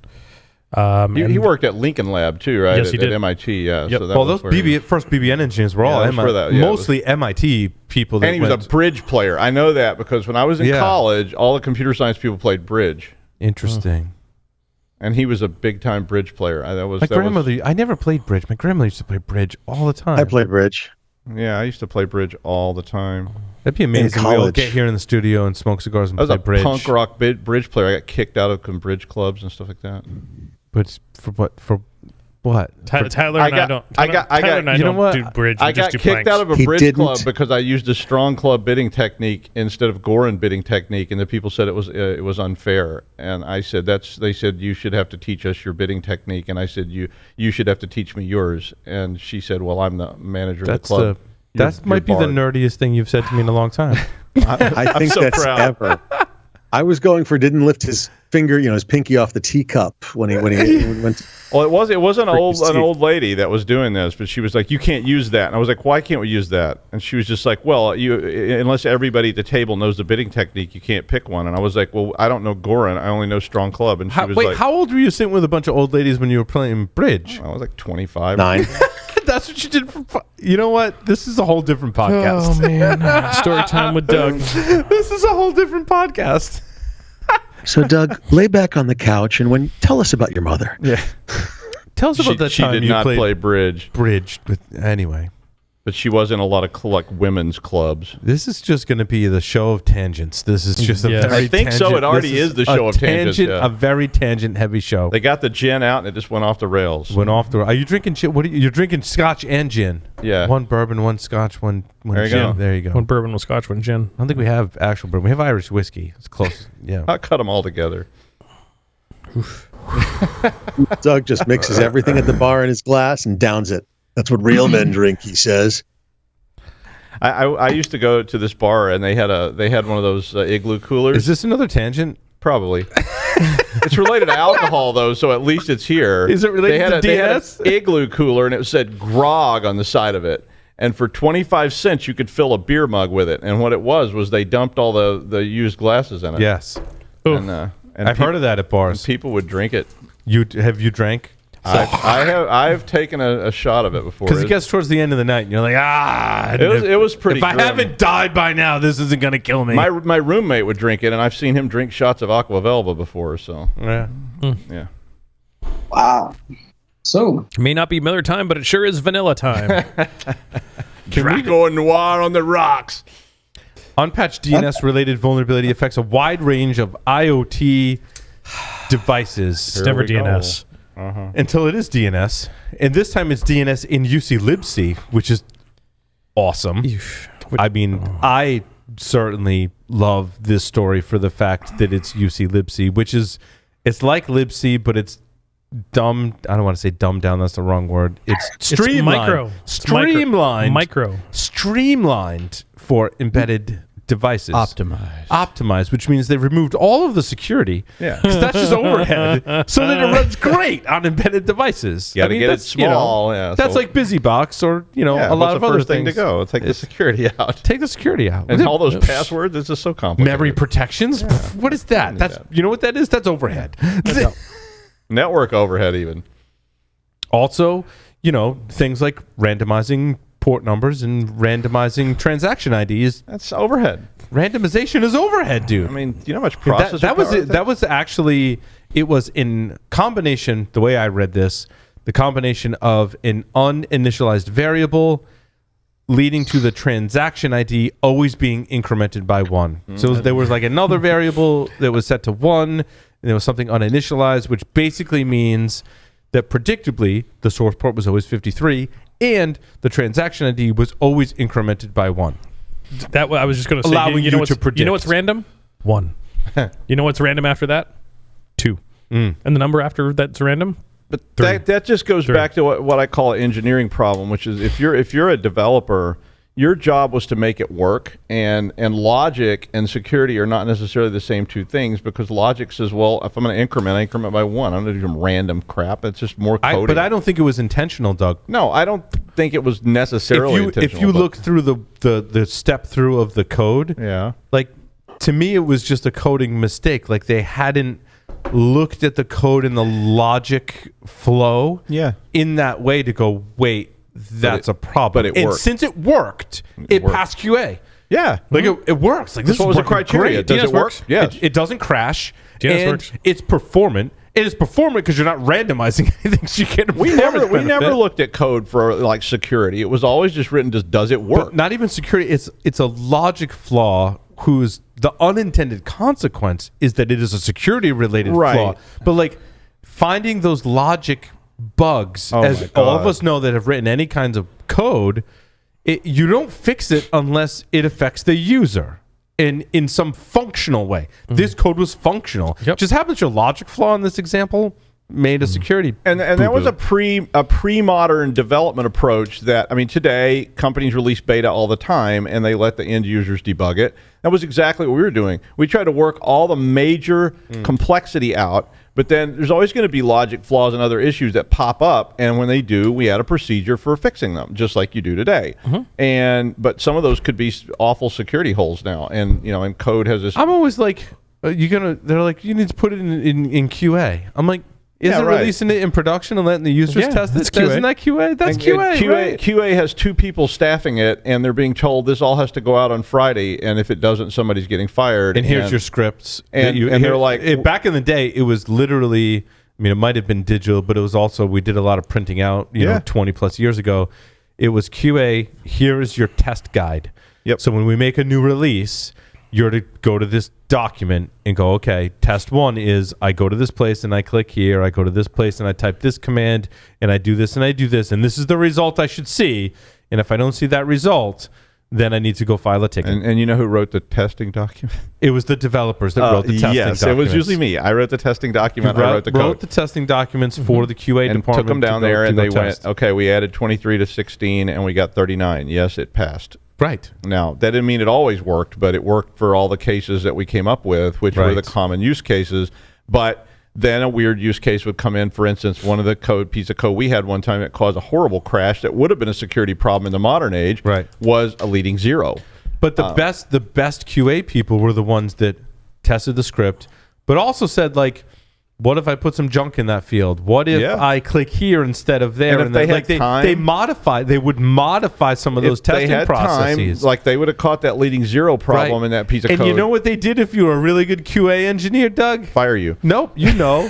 What would you get promoted to? A developer. Well,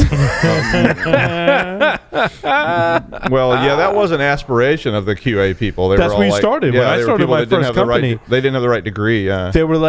They were like, okay, that's fine. You can write some code. Like you showed in the interview, Paul, like you can write some code up on the whiteboard and write programs. But you're starting in QA because you got to understand how the system works.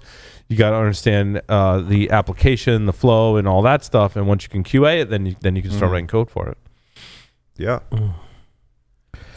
Yeah. But a lot of this stuff's pulled out of old code too. So this DNS stuff is getting yanked out of old stuff that was already there. And I'm not sure how far back, excuse me, this UC Libc thing actually goes. It was a while, I think. Was this the Nozomi Networks one that they found? God. Yeah. I've heard of it for quite a while. Nozomi Networks. Nozomi or Zaomai?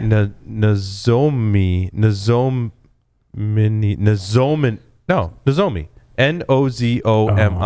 Nozomi.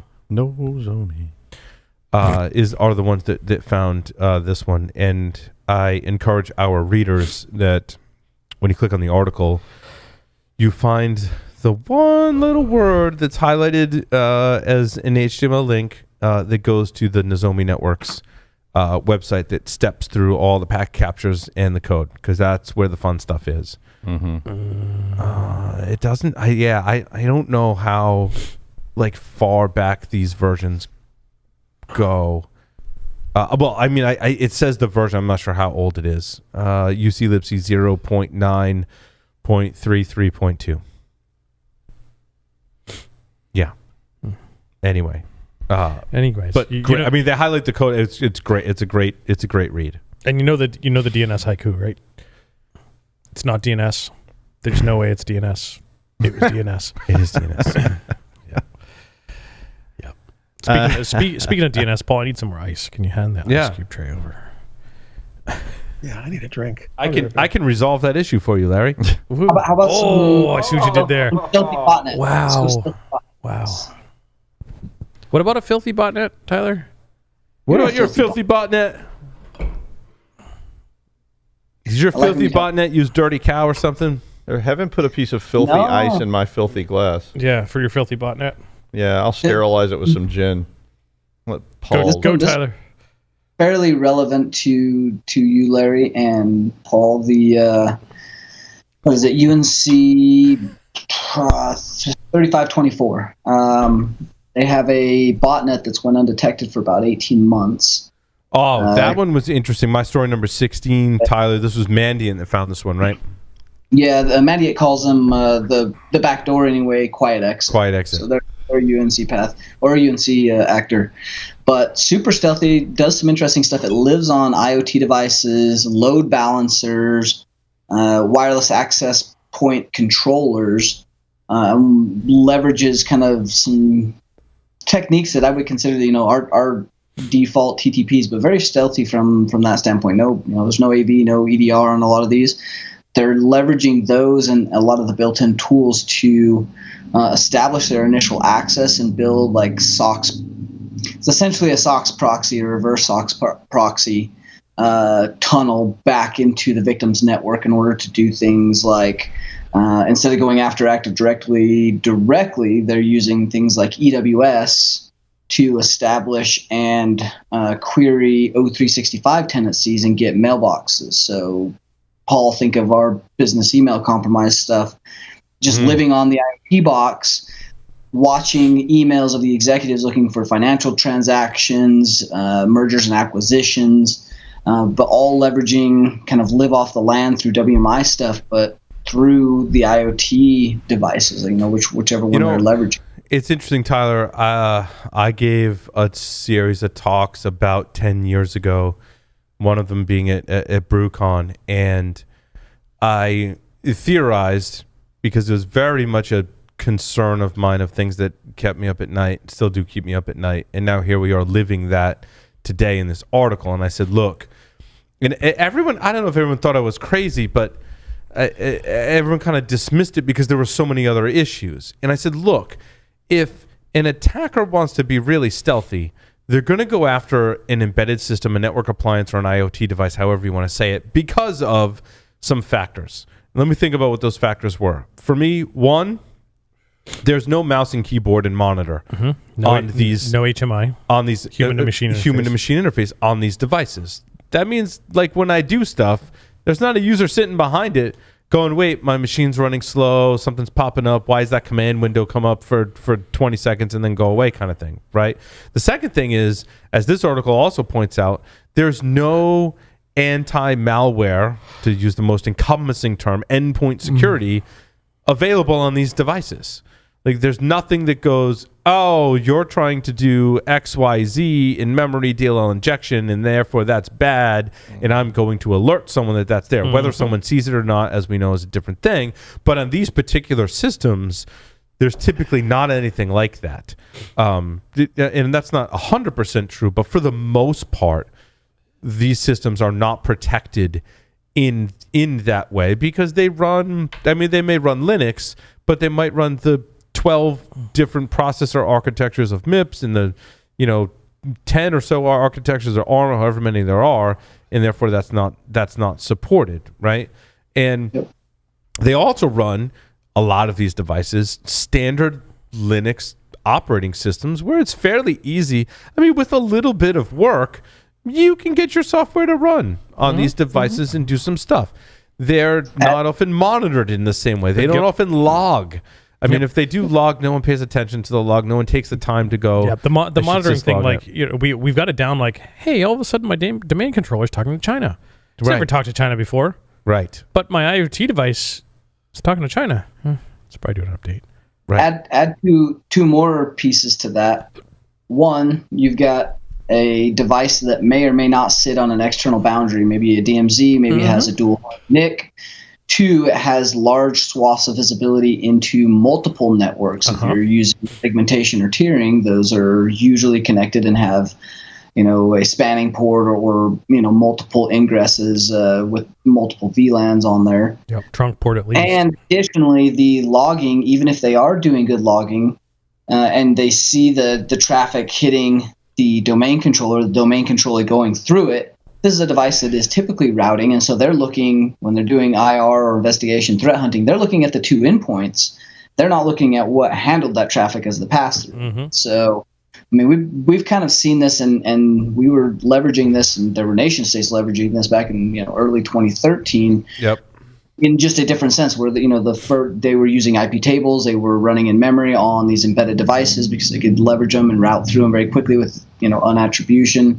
All of those things were of interest. Now the fact that they're living on them and actually utilizing them, like you said, many of us have been speculating about this for years. It's just here, but now we also take that one step further with things like UFEI and bootkits and firmware embedded malware. So, all right, so you do start to look at your traffic and worry about this, but if you're able to maintain persistence, run in memory, and start to live on firmware and chips, like you're adding an entirely new level of long-term interesting visibility into things like email, which they're after right now, that can become a very, very big problem for sensitive organizations. You think about this in any kind of government, or even a supply chain or contractor, which there's another story about contractors.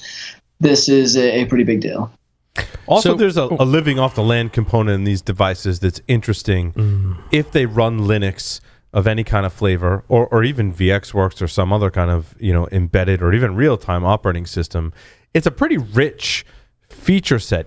Even if you squish it down and prune it as much as you can, it's still a pretty rich feature set. Even if you've got BusyBox kind of squished down, if there's any kind of shell on there, my other article that talks about Sysdig, talking about in-memory malware that's getting around read-only file systems, if you understand Linux, or even if you don't and you research it, you can find ways to do stuff. It took me a couple of Google searches and a little bit of testing to create a fully functioning backdoor that just uses Bash and DevTCP to create a reverse shell.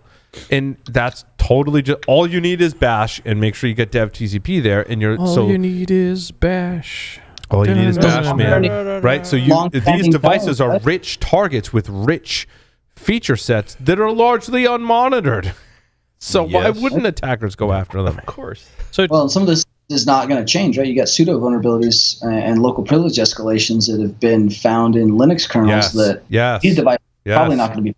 So, yeah, and I mean, there is some skill involved there, but you could certainly, whether it's running on MIPS or ARM as an example. I mean, if it's x86, I mean, it's a field day. But you could take a lot of these more commodity, widely publicized vulnerabilities and associated exploits and payloads and adopt them to MIPS or ARM. I think for a lot of times, people are like, why would people go through the trouble? For all the reasons we just mentioned. It's unmonitored and you got a rich feature set. So why wouldn't they go to all the trouble? Yeah, and it's not that, I mean, it's not that much.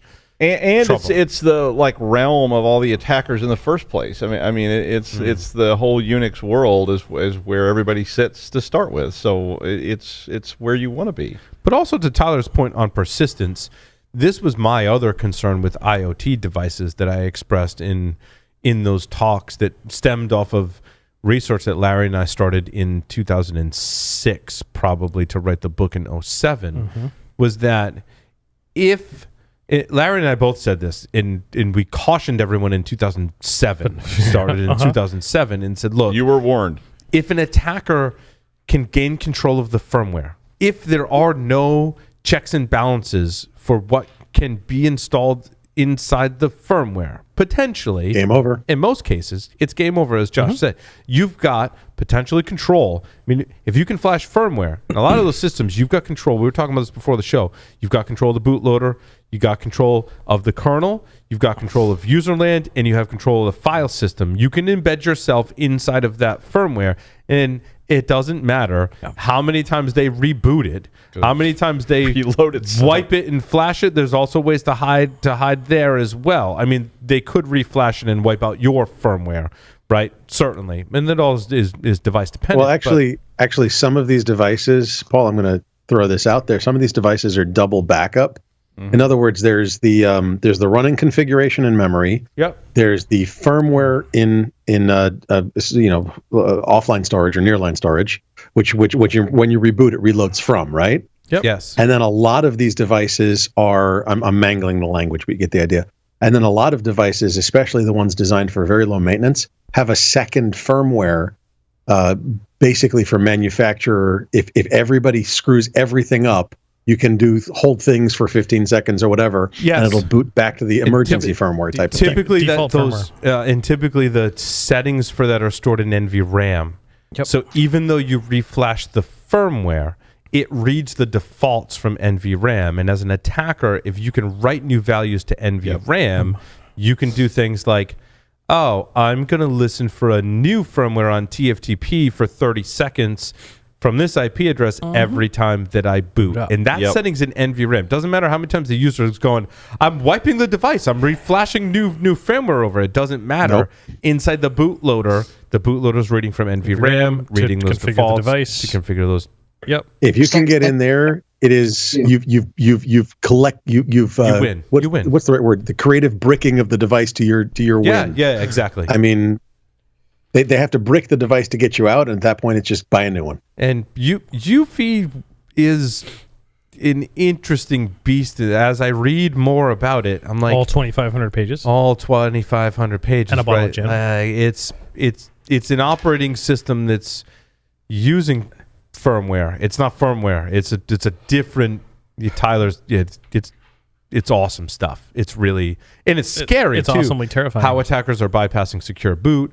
How we were talking about the spy flash and the spy bus and manipulations in that. For the record, not SPY. It's SPI. Serial Peripheral Interface. Serial Peripheral Interface is the bus protocol. Yes. Yeah. But also they call it spy flash, which can be the flash chips that they're storing. Correct. Data on for that process as well. And I'm looking for resources to like can I get like some diagrams of like how all this stuff comes? Let me draw you some charts. Oh man, because there's a lot of acronyms, and some of the acronyms like SPI are overloaded. So when I go last week, I was reading the ESETS research, and I really had to kind of unpack all of these different acronyms. And SPI, you have to understand what SMI is, what the SMM is actually doing with inside the SMM. So you got some chip design and architecture coordination of how pins and sub processes and instruction sets get passed between chips. Right, and then there's the EFI partition, which is also referenced as ESP. That's the EFS. EFS is the extensible file system. And yes. EFI is, you can create an EFI partition, which is a partition type, which is a partition that's fat. I think we just established 12, fat 16, 12, 16, or maybe, 32 and that can hold those values, or that can be installed on a flash chip. Like, it is such awesome stuff. It's awesome stuff. So two quick ones. The first quick one.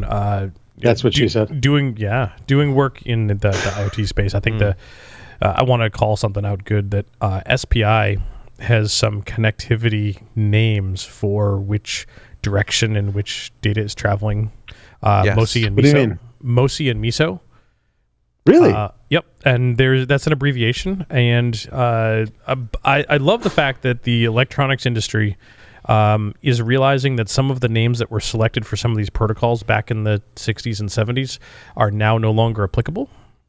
What for master out, slave in? Yeah. And slave in, master out? Yeah, they're trying to change some of that. SPI is one of those that they've readily adapted some new names for main in, subordinate out type of thing. Sure. Main in, serial out. So, But it's also similar to CAN bus. Yep. Like some of the articles I read were comparing the SPI protocol to CAN bus and talking about some of the differences between similarities and differences between the two.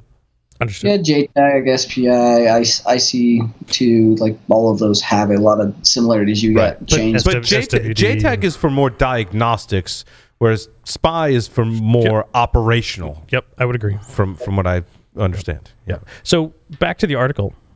Tyler, my question is, any idea what the initial vector for some of these for quiet exit was?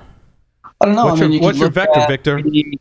Number 10 in Paul's article, we got critical flaws in millions of Aruba and Avaya switches. Probably not connected, maybe connected. I don't know. Yeah, not much detail. The Armis was so Armis posted TL Storm, the first iteration, which were vulnerabilities in Schneider Electric APC smart UPS products that we covered a while ago. Their newer ones that are kind of building upon that are 5 new CVEs that are affecting Aruba and Extreme Networks. So Extreme Networks bought Avaya. Is that the? Those used to be separate. Extreme bought Avaya. Yeah. Those used to be separate purple companies. people bought the Avaya? Purple people. It was the purple people bought the light blue people. Coolest looking freaking switches on the planet. Yeah. We did a pilot of those, and we had like switches come in, and they built the Extreme. I'm like, can we go with that one because that's the coolest looking one? And then we had it looks like a kindergarten. But then we had it matched almost the really cool looking refrigerator thing. That was, it wasn't Juniper. Juniper bought, what was the firewall? Net something. What was the firewall that Juniper bought? Netscaler? What is it? Was it the Netscaler? Yeah, I think it's no. Is that no? It was too new. Oh man, I don't know. I used to administer these firewalls, and they had one that looked like really. It could be on the set of a sci-fi movie. Lots of blinking refrigerator. lights. Yeah, I think I know the one you're talking about. Coupled with yeah. And then Yeah, you put some company. cubes on top of those. Right. Do you remember the cubes? No, back to your point, Larry. Like, I think there's a couple. They don't have a ton of info, NetScreen. but Sorry, it was NetScreen. Sorry, Tyler. It was. I you're had good, to get that out. It was NetScreen made a firewall that looked like a refrigerator, and it was awesome. Anyway, Oh I think God, I forgot those. The initial vectors were around CISA's actively exploited lists that keep coming out and get updated, along with exchange vulnerabilities. I think there's a lot of initial access between stolen creds, data dumps. They're getting that access, and then they're actually planting and pivoting from there. Like, hey, this is kind of a burner piece of access. It's really bad because they're hitting those IoT devices. Like, again, those are usually looked at like, hey, they hit that like from an incident response and I don't know, threat hunting standpoint. Like, that's usually looked at as a route, and hey, they stopped them, they're out, we don't see their traffic, they're not doing anything. So I think that's a lot of the initial vector we're going to see come out once they start to break this down a little more.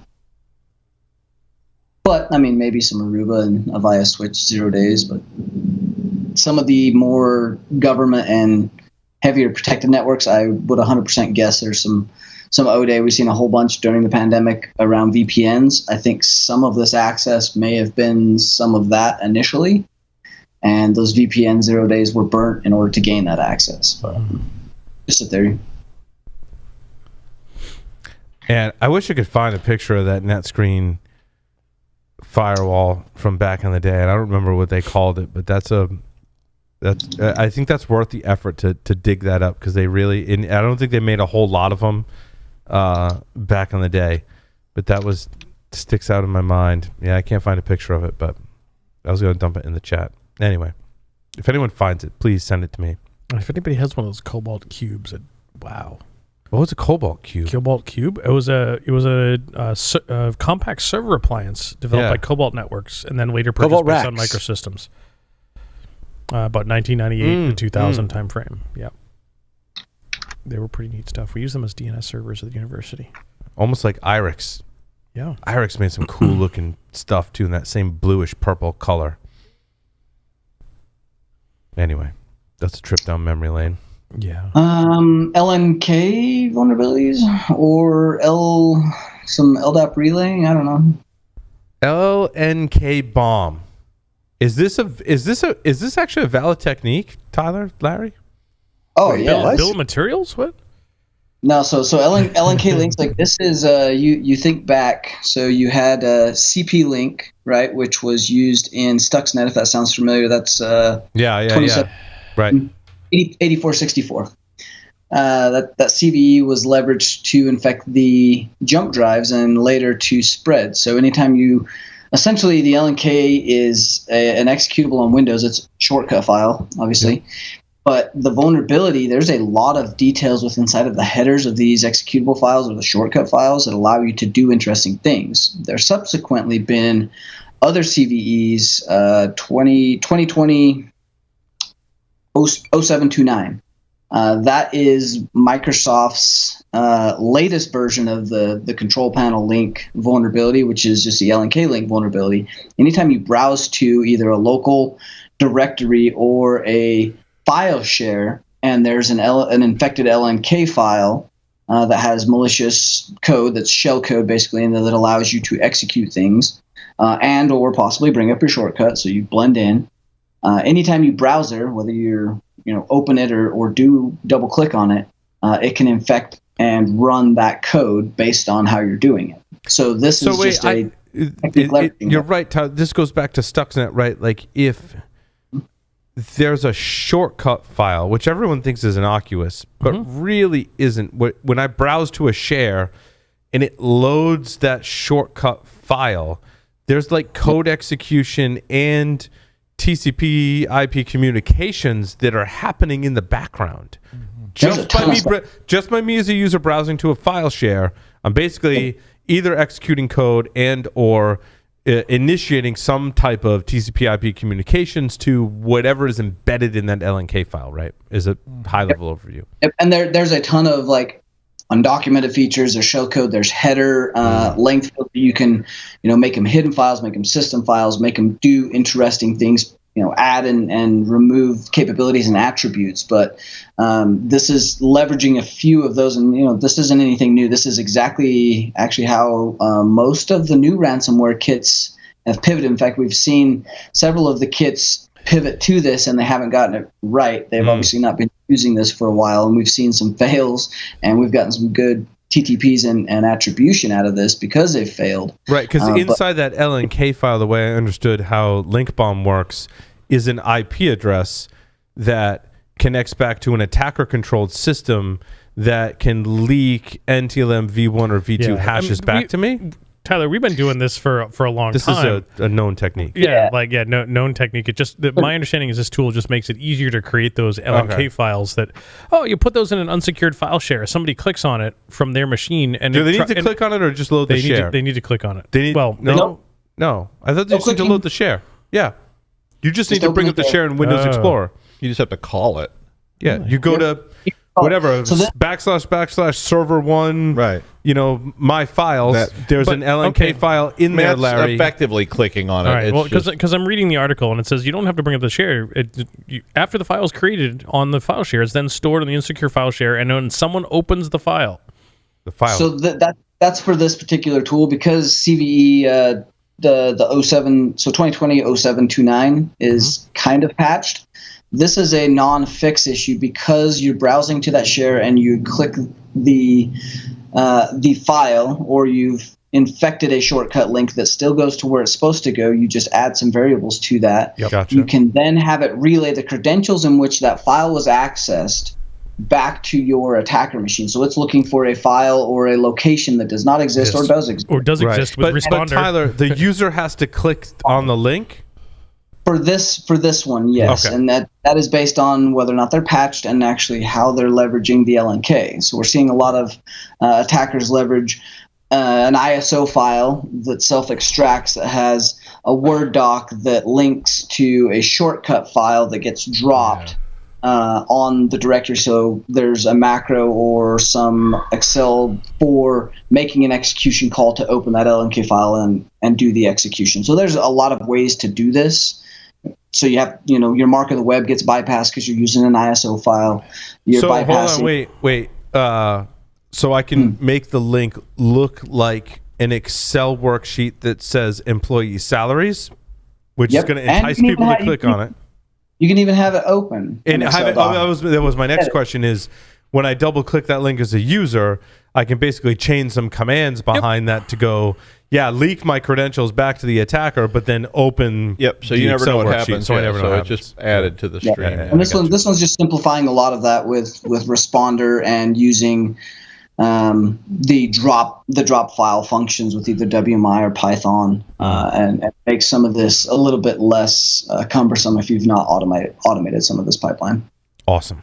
Well, not awesome if you're trying to. How do you defend? How do you defend against this stuff other than applying the latest patches, which mitigates sounds like some of the issues? So you're looking for some responders. So you obviously have good segmentation. You're not allowing broadcast traffic across things. Locking down open shares for write access. Obviously, if they have a user account and they've popped that, and they're not using like a Dropbox or something, that's a little bit more difficult. Disabling SMB v1, turning off some of the net BIOS will fix some of this. Watching for MDNS and blocking that traffic. Hardening your Windows firewall to ignore this from workstation to workstation. There's a few all the things you should do, but not a lot of people do. And it's stuff that you should do that's esoteric. It's hard to explain how to do all this and how extensive. When you get into this kind of segmentation and isolation, it does start to limit functionality, and that means people stop doing it. Because the minute they start trying to do some of the things Tyler just said, it means stuff stops working. And then people go back and they re-enable it because they go, oh, I don't know, this isn't going to work. Something's broken. They're trying to open in spreadsheets and they're not working, and now we got to re-enable this if you did it with a group policy object or whatever. And some of this is very similar to like the curb relay up, which is kind of the next Windows story of big vulnerabilities. Yeah, my story number 4 was a GitHub repository curb relay up. Explain what this does. Yeah, so essentially you're able to make within inside of Active Directory by default, and in some very interesting misconfigurations, you'll see the everyone or authenticated users account allowed to add computers to the domain. That's some of that is standard based on which time frame you've stood up your domain, and if your force functionality level is at a certain level. Because I don't want to talk to my help desk or IT department if I need to add a new computer to the domain. Therefore, that's always been standard, right? That's always been regular users. Do you need credentials to add a computer to the domain? So unless there's a misconfiguration, you have the old auth users or pre-2000 misconfigured from the early days, then yes, it has to be authenticated users inside the domain. They can add, they cannot delete, which is a thing. But if you can add a computer to the domain, which is default configuration, you essentially are adding a computer to the domain. You're setting the password for that computer. You don't necessarily have to have a computer. You're just making an object in Active Directory, and you're modifying a few things so that you can get the KRB auth for LDAP to essentially request a TGT for that computer. So once you're able to do that, you can actually do that, create it, use the S for U self, and get the TGT, and because you know the password, you can actually relay that back to yourself and have a open system shell on the box you're in using that computer account authentication via the TGT that you just received. And so you've privilege escalated on the box you're on. So, but you need valid domain credentials to do that attack. Yeah. So any valid domain credentials.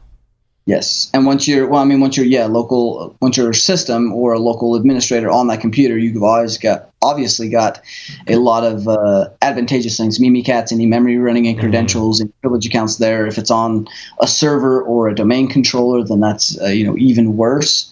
It gets really bad based on how you do this. So yeah, and this is I believe this is a no fix by design. This is just how LDAP and how Active Directory functions. This is a no-fix local privilege escalation that's going to be around for a little while. So has some pretty big implications. So the end result, this escalates you from a regular user on this computer to a system-level user on the computer. Yeah, through local the administrator. domain, local admin, local admin, So- but through the domain to get to local admin. In other words, Correct. yeah. Because the computer is added to the domain, or the user account you're on is on the domain. Yes. I gotcha.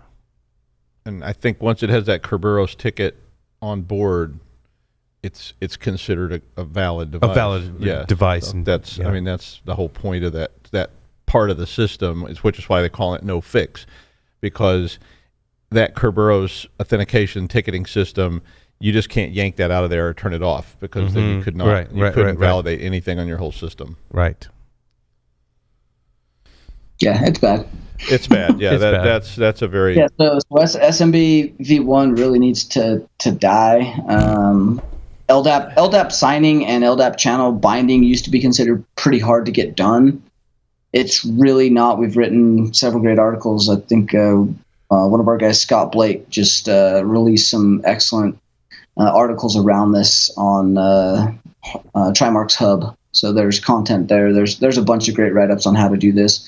Also, account is sensitive and cannot be delegated. Like, you should have this for all of your admin accounts. Like, this is pretty much an easy win. It stops a lot of the delegation, the constrained delegation with protocol transition, constrained delegation, or unconstrained delegation. All of those things for those accounts get stopped if you simply check mark that box for any of your admin accounts. So it cannot be relayed, and you essentially stop a good portion of the attacks you see around relaying. So there's some good guidance around there. Oh, also removing your authenticated users' ability to add computers to the domain. Right. There's Microsoft guidance around, changing the quota to, from 10. So I think there's a time limit, and you can add up to 10 computers to the domain, a certain time limit. They're saying to put it down to like 1 or 2 or something like that. I don't see how that really helps if I just use it. Yeah, because you just need to add one computer to the domain. just one will do it. Just So one will do it's it. like, And oh, you can no. remove that from authenticated user. In other words, you need to require a privileged level user to add a computer to the domain. Helps mitigate this attack. Yeah, your server admins or your tier 1 or tier 2 accounts could be doing or should be doing that.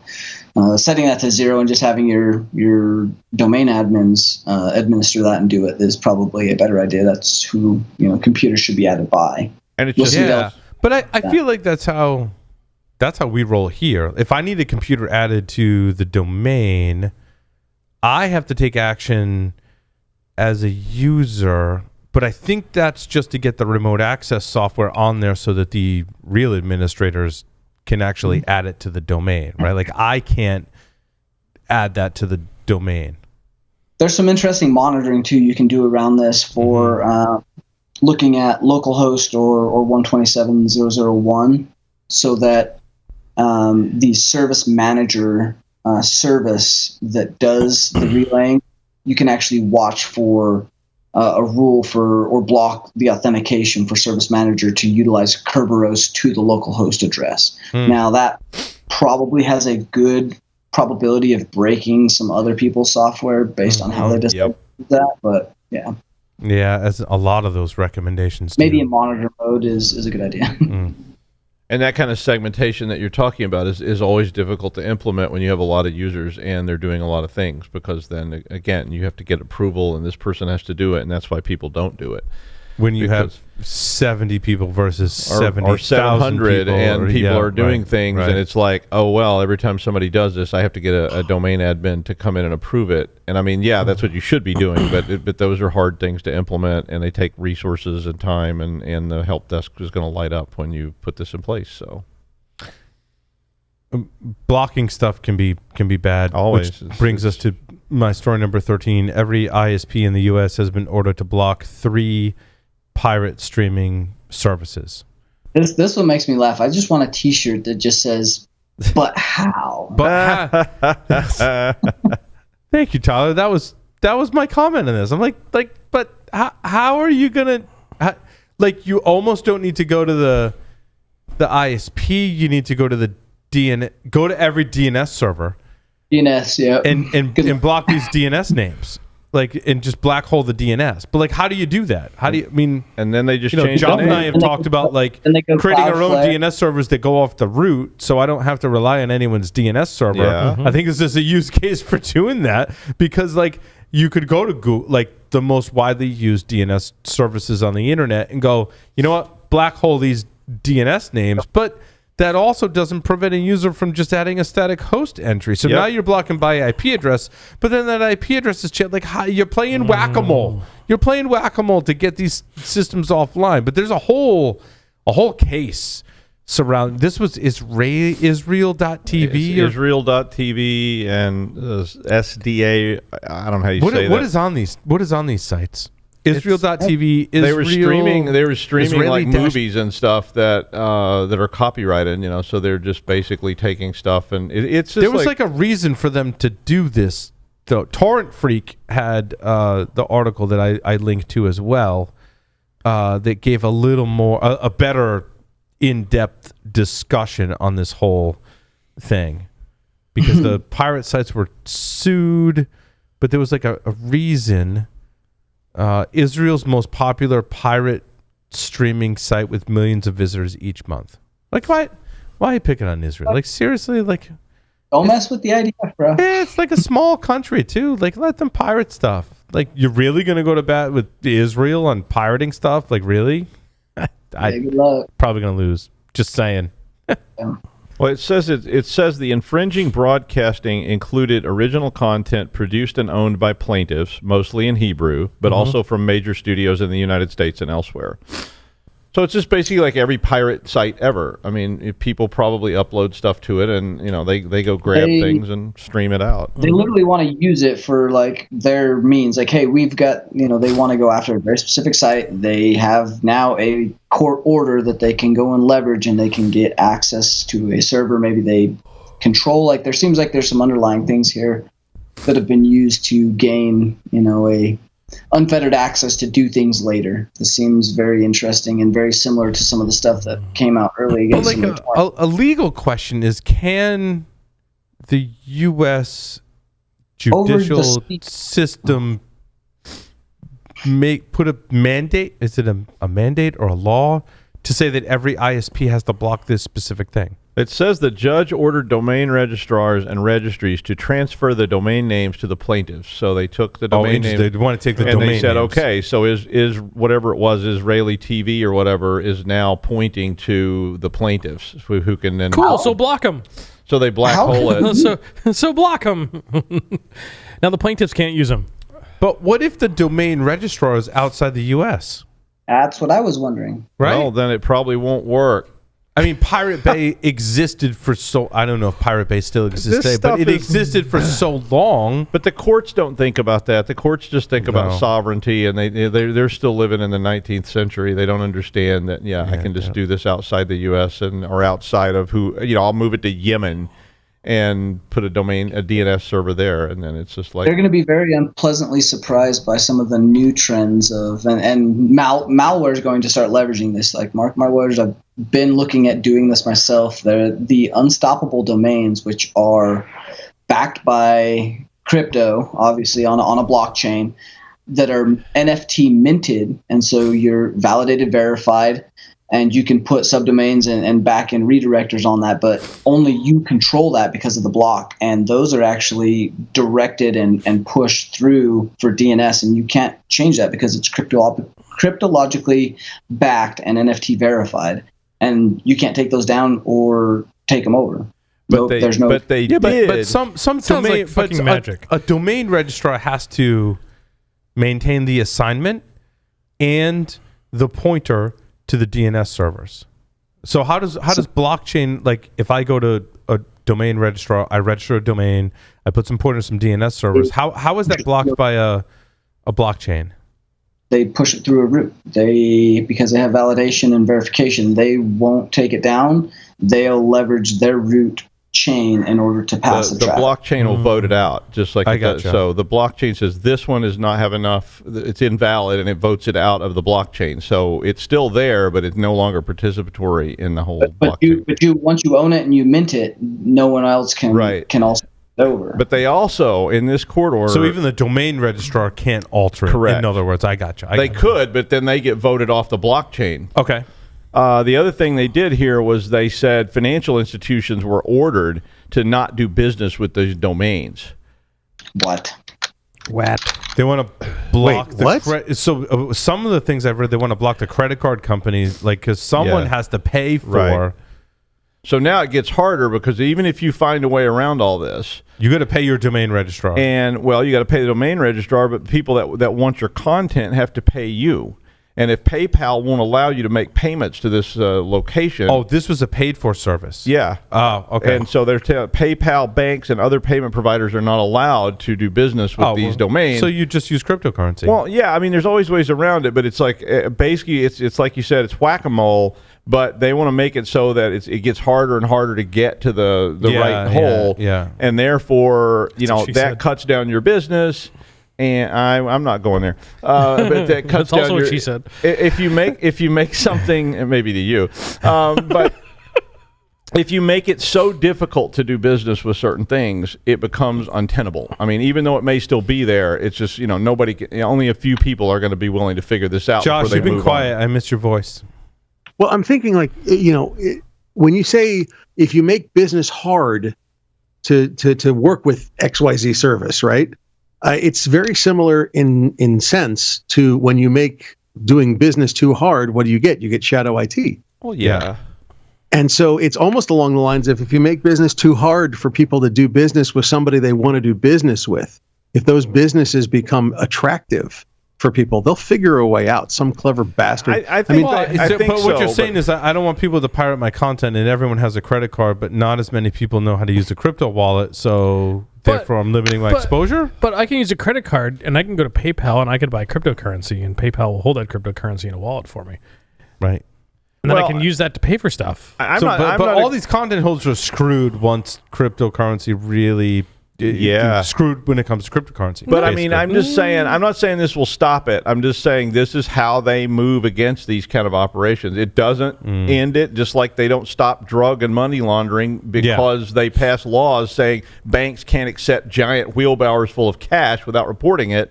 People still launder money. Yeah, they just bring in smaller wheelbarrows. Exactly. I mean, there's always ways around it, but the more Well, the difficult cannabis- they make it, I don't know. I mean, I think the whole thing is, they buy car washes. yeah. And they buy bars and like- restaurants. Yeah, and, like Josh, you're storage going to say lockers. cannabis. That was Cannabis, Yeah, right? cannabis has done business in cash for how many years now? Yeah. They're just starting to get access to banking. Just starting. I mean, so this does drive it underground. It doesn't stop it, but maybe that assuages the plaintiffs to temporarily because they go, oh, well, at least they did something. Because I don't know what to do. I mean, it's like all pirated content. People have been selling videotapes. Remember those guys? The mob has owned strip joints since the beginning. I mean, of time. remember those guys used to go to theaters with video cameras and videotape the movie while it was airing? I knew somebody that had. We were talking about A New Hope earlier. I knew somebody who did just that. Yep. They sat in a theater. They got people to sit all around them, and they sit there with a video camera and they videotaped this movie. And they were selling the video cassette tapes of A New Hope for like $3. They were horrible quality with terrible sound. And people standing up and coughing. People standing up in front exactly. of them. But it was Spilling their like popcorn. okay, people bought it, but then now it's a bootleg. It's not. I think they're just trying to push this to an underground level and say we're not going to stop it, but we're not going to let it be legitimate either. Right. And there are people who would probably avoid this if they start going, I was going to watch Which this makes movie. me think I want to watch the original Star Wars movies. Well, you And should. I haven't tried hard enough to get Watch my the hands. uncut director's edition. No. It's the one with all the nudity. The pre-90s releases of The Star original Wars. release. The You original should. release. They're- The one, great. the one where They're somewhere. I just haven't looked Except for them. the Ewoks. the one where Han shot first. Yeah, that one. Yeah. Yeah. Except for the Ewoks. No, I don't like Ewoks. Stop with the complaining I about don't the like Ewoks. Ewoks. Ewoks are great. Stop. I was rooting Wah. for the Empire the whole time. Wah. It's like, Yep. wipe them things out. Jesus. Come on, dude. That was Seven Samurai. That's exactly what that was. If That those was things Seven were- Samurai. That was Seven Samurai. If those things were in your backyard, you'd be calling Big Blue Bug. No, he was cute. No, Tyler would be out there with his BB gun. It's not called Big Blue Bug anymore. And it's not a BB gun. I mean, they were cute, but they also wanted to eat people as well, which is kind of... Well, that part I liked. if they'd shown more of that, I would have been all for it. I was cheering for a Star Wars Cannibal Holocaust movie, but I wrote Lucas. I was like, come on, dude. We need like a backstory on the Ewoks, lots of cannibalism. Who were they going to eat? Like, come on now. I don't know. Empire. The most annoying character was C-3PO, but they couldn't eat him because he was a droid. Because he was a god, and he was a god to those people.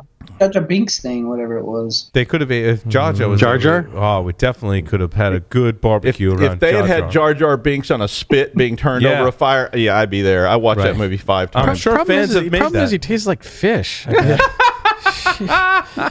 It's like red meat fish tasting. Like, no, it's Misa wrong. not so tasty. It's all wrong. And no, it doesn't taste like chicken. No, Paul. But to bring the Jar Jar thing back. Oh God. Oh God! How did we get this again? Is the show? You let me on here and everything goes to hell. There's no more Jar Jar. There's the discussion that Jar Jar was pretty damn awesome. The story. There's Lucas is quoted as saying it's all about Jar Jar. But if you think about it, think about how fucked up that is. Jar Jar practices drunken style. He does. Nope. And Lucas dropped a lot of acid, I think, to come up with Jar Jar. I always figured Jar Jar was what he saw when he was dropping acid. Like, oh God, get me out of here, please. It's back. Yeah, you could very easily. I mean, look at what Jar Jar is. Jar Jar is a Tusken Raider that melted. Oh Jesus. Oh God. Yeah. Mind equals blown. Mm-hmm. Speaking of mind equals blown, RFC 9116. Did you see this? 9116. I'm not familiar with 9116. 9116 is a file format to aid in security vulnerability disclosure. You remember robots.txt? Mm-hmm. It's effectively the same thing that you put on a web server in the .well-known files directory. And the security.txt has a bunch of comments in it about who you can contact for reporting security issues. The files can be signed. They can reference PGP keys for use for doing the disclosures and so forth. Huh. Yeah. Well, that's awfully convenient. Yeah. Almost sounds like somebody planned that. I feel like many of us could have written this format. Yeah. And someone finally did. And now it's an RFC. Wow. Security.txt. That's a great idea. Yep. Why doesn't everyone have a security.txt? Yeah, why isn't it? Well, because the RFC was only ratified, last month. So, yeah. Yeah. Was it? This is not stupid. Published April 2022. So it's new. This is not stupid at all. No, it's not. I mean, it's almost like that. Why didn't I think of that kind of thing? Yeah. It's definitely why didn't I think of that kind of thing. I mean, because it's not. Yeah, it's not that complicated, and it makes an awful lot of sense. So yeah, I feel like it's not the first time someone's done this kind of. Somebody was trying to do that. Yeah, they reference a bunch of other previous RFCs that are incomplete, such as 2142 for the security at domain email address. Yep. Let's see, 3013, 2350, and 2196 and 7485 about contact information for various domain registries and so forth. Yeah, I feel like abuse at the domain was proposed to be a standard as well when we're talking about copyright stuff. Yep. Those of us that spend time at universities know that. Yeah. Security at was an RFC standard. Yeah. 2142. Shit, they even thought about compromised files. If an attacker compromises the website and can change the security.txt file. This is not because you can sign it with a specific PGP key. No, they also use the canonical field. Yes. And digitally sign it. I mean, this is not stupid. No, this is nice. This is nice. Right? This is very simple, very straightforward, very tiny. It's not a big lift at all. No. Heck, if you want to have the unsigned version, like, this is simple. Start with your unsigned version and then move to the next one. It's a text file on your web server, for crying out loud. I love this. So guy. who is who's used it? Like, I want to check if Casey Ellis and HackerOne are using this. They should be the ones promoting it, Josh. I agree. It'd be a good start. I think we should be the ones promoting it myself, but go. Why? What? Why not? You heard it here first, right? Oh, okay, that's different. Yes, you heard it here first. Yeah, I think That I think everybody should be promoting it. And like, Fadil, and Y. Shafranovich. Nice, Shafranovich. Good job, guys or gals.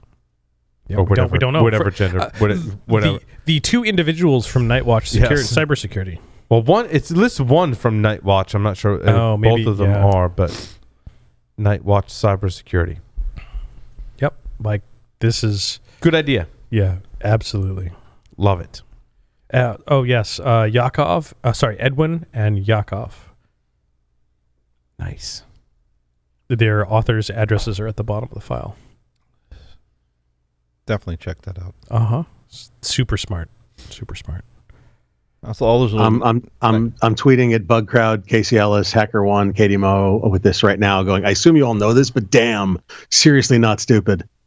Mm-hmm. the highest. Yeah, where did you find this? I don't even know. I was like, I just read all the RFCs. Something memorizing the latest. Something popped up somewhere, and it was really smart. And it wasn't a really great article. It was, honestly, the article was crap. Yeah. And I didn't even blink. I assumed he just reads the frigging RFCs, dude. Right? Well, but the path he's going down is one we've gone down. Yeah. So many times in the past, you read like a. It feels like a crappy article, but you see what they're linking to, and you're like, oh. You're trying to talk about this really smart thing, but you're not really that smart. It was really crappy, and it was like a file format to aid in security vulnerability disclosure. I'm like, what kind of file? Like, is it a Word doc? Like, is it is it an ELF? Is it an ELF binary? It's I'm like, template. What the hell is this? And they referenced RFC 9116. So I went and looked up RFC 9116, which is it's a direct link to the RFC. I'm like, oh, so Josh, it did read the RFC.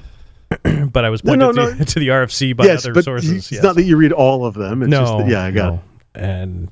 But all right, we've talked way too much about cybersecurity. We need to go back to Star Wars for a moment. Okay. I was at Universal Studios, and I think this was when we did the actual Universal Studios park, and we had we were going to do this entire park in 2.5, 3 hours. Fuck. Which it was later in the evening, which made it totally doable. Because I didn't have an easy, they call it an easy, I want to say it's an Express Pass. Express Pass, yeah. I didn't have one for this park. So we went there late, and we're standing there right outside. I think it was after we rode the Spider-Man ride. And these two, very enthusiastic young gentlemen come up to me and, they weren't, wasted in that kind of sense, but, they were charged up, man. They were excited to be at the park, and they were they saw I had a Star Wars sling, satchel kind of thing, and they're like, "What's your favorite Star Wars movie?" And I was like, so caught it totally off guard. I'm like, "What?" I'm like, "Empire Strikes Back," and they started cheering and high fiving, and they're like, "Yeah!" I'm like, "What are you guys doing?" Doing polls around people, and they're like, "Yeah!" And then they ran off and went in to ask the next people. I was like, I admire your spirit, gentlemen. That was awesome. So, what's your favorite Star Wars movie, Larry? I go back and forth between A New Hope and Empire Strikes Back. I really like them both. That said, the original, and I can't pick one because the original trilogy was so foundational to me as a sci-fi nerd growing up. Except for Doug with the Ewoks, because he's in the I don't like the Ewoks camp. Fuck Doug. I like the goddamn Ewoks, right? But no, so all three of those original movies were so foundational for me growing up and were such great memories. And all of the subsequent spin-offs between the toys and the original radio dramas, it's a really long answer. But the house I grew up in, my dad and my grandfather built with their own hands. And as part of that, my dad was an electrical engineer, and he built a radio that was a built-in with an amplifier and a tuner and all this stuff. And I grew up laying on the sofa listening to the original Star Wars radio dramas on the radio when they were broadcast on the radio on a radio that on an FM radio receiver that my dad built that was a piece of shit because it drifted. So as it got warmer over the time listening, the frequency would change, and I'd have to go because I didn't know how to use it. So they'd have to come over and retune the radio like every half an hour. That's awesome. 15 minutes. And one of the few things that I got from my dad when he passed away was that radio. And I still have it. Wow. Yeah, it's awesome. So Doug, yub. yub nub nub yub. It's Empire. I mean, that's definitely my favorite Star Wars movie. I mean, I love the original trilogy. Like I said, I went and saw those in the theater. I thought they were iconic.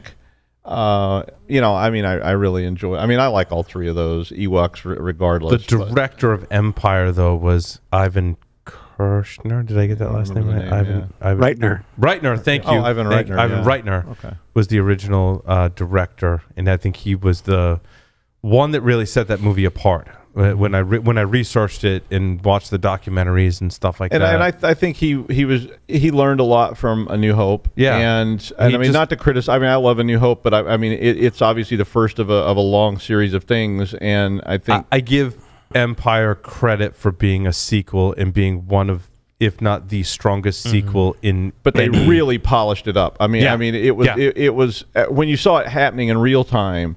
It was like A New Hope was sort of this movie, but then it grew up when they got into Empire and made it into a much more polished and sophisticated universe and story and everything else. And it really started to come together there, because when you just seen that one movie and there wasn't this whole 50 years of backstory going on that you have now, and you saw it completely in the void, it was an okay movie and I liked it, but then Empire really seemed to make it like coalesce. I'm assuming you watched Empire in the theater. Yeah, you didn't when it came out. You didn't know the spoiler. You didn't. I saw the day it came out. Darth Vader was. No, I mean I didn't know any of it because it literally was just released, and we went and saw it and waited in line a long time to get in to see it, and I really like it. I like Rogue One too. I mean, some people don't Rogue like One's it's up dark, there. and I love dark stuff, and I thought that one had a much more darker feel than. The ending is. Yeah, I mean, it has a much darker feel than all of the other Star Wars stuff, which has a much more positive kind of feel to it. And I really thought Rogue One. I really thought they were reaching into it then, and they're like saying, okay, this is like much more realistic than. Oh yeah, there's an exhaust port they neglected to shield. Oh, they really dug into that, man, like in a great way. Yeah, and so I really do like that movie a lot. I went and saw that at the theater too, and I was like, wow, this is different, and it had a much stronger resonation with me. But Empire is probably my favorite. So, Josh, go ahead, and then I got one for you. I liked Rogue One. I liked Solo, but my favorite Star Wars movie is totally unrelated to the content. Well, not totally unrelated. It was actually episode 4, before it was A New Hope. I went when I was, I think, 6 or 7 years old with my dad, and I got to see the words flying overhead. Yep. And I got that with my dad. And my dad's still here. We're good. But, like, it was so cool. Like, it was so cool to be a kid and see. You got to remember, back then, science fiction movies were not common. No. So I got to see. You know where he got the text flying across like that from, right? He didn't invent that. Right. No, I forget. Flash Gordon. Yeah. Flash Gordon, thank you. But I got to see that movie with my dad and see the text flying. I felt overhead. It really did. I swear to God, it felt like it was overhead.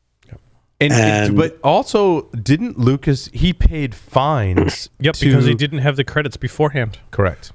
Yeah. It's one of those Star Wars nerd facts, right? Was that started one right of up. the first movies that had Dolby too? Yes, the sound. I remember when I went to see that, and it. I mean, like we were talking about it earlier. It's one of the other nerd things about Star Wars. That they created sound standards. Yeah, and it was like the first movie I saw. I was going, "What in the hell?" Because it was loud. And then that turned into THX. Yeah, LucasArts. Exactly. Yeah, LucasArts created all that. Yeah. Yep. And THX came from THX 1138, right? Which was his movie. Right, when it was in college. It was a film school project that Lucas did. Yeah. I knew you had some, but I want to. Serious nerd fact. Wait. Serious nerd trivia question. What movie calls out as an Easter egg Lucas's favorite number in German? Ooh. 138. Is it 21? It's not 2187, which was Leia's cell No. number, and also It's 1138. FN 2187 in Force Awakens. It's 1138. Because that's THX. 1138. That's his number. Eins, But eins, which drei. movie calls that out? THX. There's what a was lot of movies What that was call the that out. number? What was the number in THX? 1138. 1138 was his. Okay, was his number? Yeah. 1138. Yeah. There's a lot of movies Das that call it Boot. out. Das Boot. Das Boot calls it out in German as they're walking across the quay, as they're walking across the dock. They Oh. call it out in German over the I didn't know loudspeakers. Isn't that number on? Isn't it on Harrison Ford's license plate in American Graffiti too? Yep. I think so. Yes. Yeah. Is Because it? he directed Okay. American. He directed No. American. Yep. No. Yes, he did. Did he? Yes, he Lucas? did. Was it Lucas It was directed Lucas. American Graffiti? He did. No, he yes. didn't. Yeah, he did. Yes, he did. You sure? Yes, positive. We Okay. can go to the internet. Tyler, what's your favorite Star Wars movie? He's never seen them. He's like, yeah. What Star Wars? Return of the Jedi. Ooh. You're wrong. What's your favorite Star Wars movie and why is it Return of the Jedi?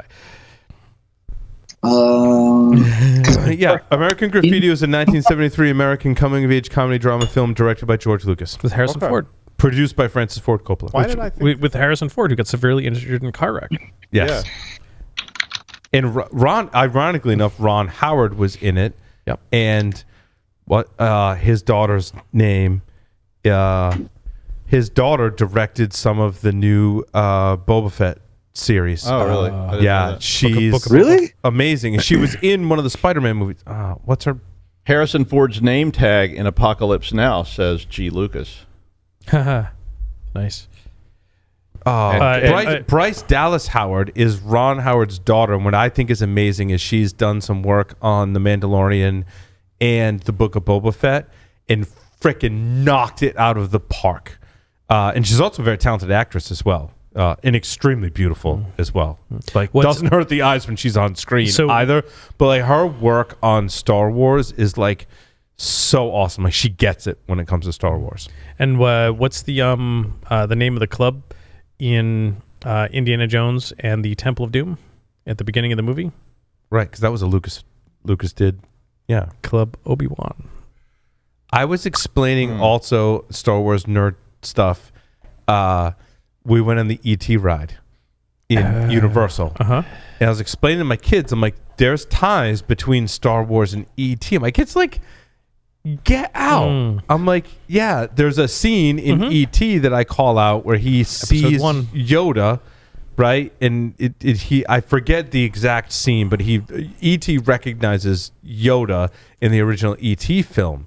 And then we're fast forward, we get back, and my son's like, I want to watch the Force Awakens. I'm like, guys, watch this scene. I'm like, watch the character come up as BB-8 is going across the desert after the X-Wing is blown up in the first scenes in Force Awakens. I'm like, look, that's an ET-looking character. And they're like, mind's blown. Episode 1, when they're in the Senate chambers with Amidala and Palpatine. Yes, If you that's look the other down reference. below, there's another Yes. one. Then one of the delegations is a bunch of ETs. Yeah. Yeah, that's true. So speaking of Star Wars And Episode 1. and our favorites, have you watched the Star Wars movies in machete order? I'm sorry, what? Machete. order. Now I'm curious how that Okay, I'm an idiot. What is that? So- machete order has changed since we've got all these new Star Wars films. I mean, if it's been still updated. the same. Yeah. But leave out episode 1. Yeah, Machete. Well, Machete Order was invented in 2012, so episode 1 was still relatively new. Mm-hmm. And the order is episode 4, A New Hope. Oh, you know them by memory? I've got them here. Oh, okay. You blew it, Larry. Yeah, I know them by heart. Yeah, reading I them right off the memorized screen. these in my spare time. Machete Order is in story order as opposed to release order. So episode 4, A New Hope. Episode 5, The Empire Strikes Back. Episode 2, Attack of the Clones. Episode 3, Revenge of the Sith. And then episode 4, Return of the Jedi. It's almost like a Darth Vader kind of arc. And that's it. They built it. Those are it's very much that is it in the canon. Yeah. There's no episode 1. There's nothing else. Mm-hmm. It's not bad. Yeah. Who decided that? Let's see. Dong Slinger 69. Rod Hilton in November 2011. And why is it called machete order? Because Like that's machete? Because that's the name 'Cause he they- decided for. Because they chop. If you make stuff Does up, you he get does to he name it. vulnerabilities in his spare time? Let's put it this All way. right, To hold on. to quote him in the original article, I've dubbed this machete order in the off chance it catches on because I'm a vain asshole. No. I hope they Update. all At least he's honest. And- At least he's honest. Yep. I have I one wanna more hear- Star Wars. Go ahead, Tyler. I said I just want to hear it in Spanish accents.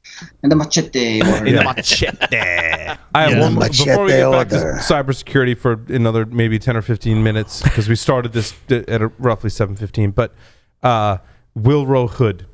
Does anyone know the Star Wars reference? Will Rohood? Wilro Hood is the character in Empire Strikes Back that is running in the background with Oh, the fucking ice cream maker.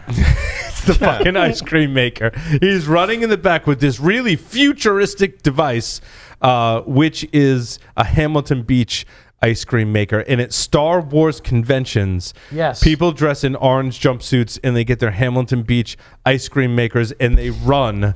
They make a run around the conference and they go the running of Wilro. And multiple Hood. of them. And in fact, those Hamilton Yes. Beach ice cream makers now, because they are so vintage, They're like $100 They or whatever. carry, Yeah. they carry a premium on Yeah, eBay. they do. It's Working like, or not. that's one of the things I love about Star Wars is that we can like reference and do shit that revolves around this one extra that maybe had 15 seconds of screen time that we can tie back to a Hamilton Beach ice cream maker, dude. And like I just think that's the most awesome, nerdiest thing like ever. you think about all that set design and the futurism and what they refer to in the industry about decorating stuff as greeblies. Like there are so many of those things at least in the original trilogy that were just common everyday items that Yes. were modified, even just slightly. Modified slightly. Like Han Solo's blaster. Yes. Absolutely. In The Mandalorian, in some of the early Harbor Freight episodes, right? flashlight.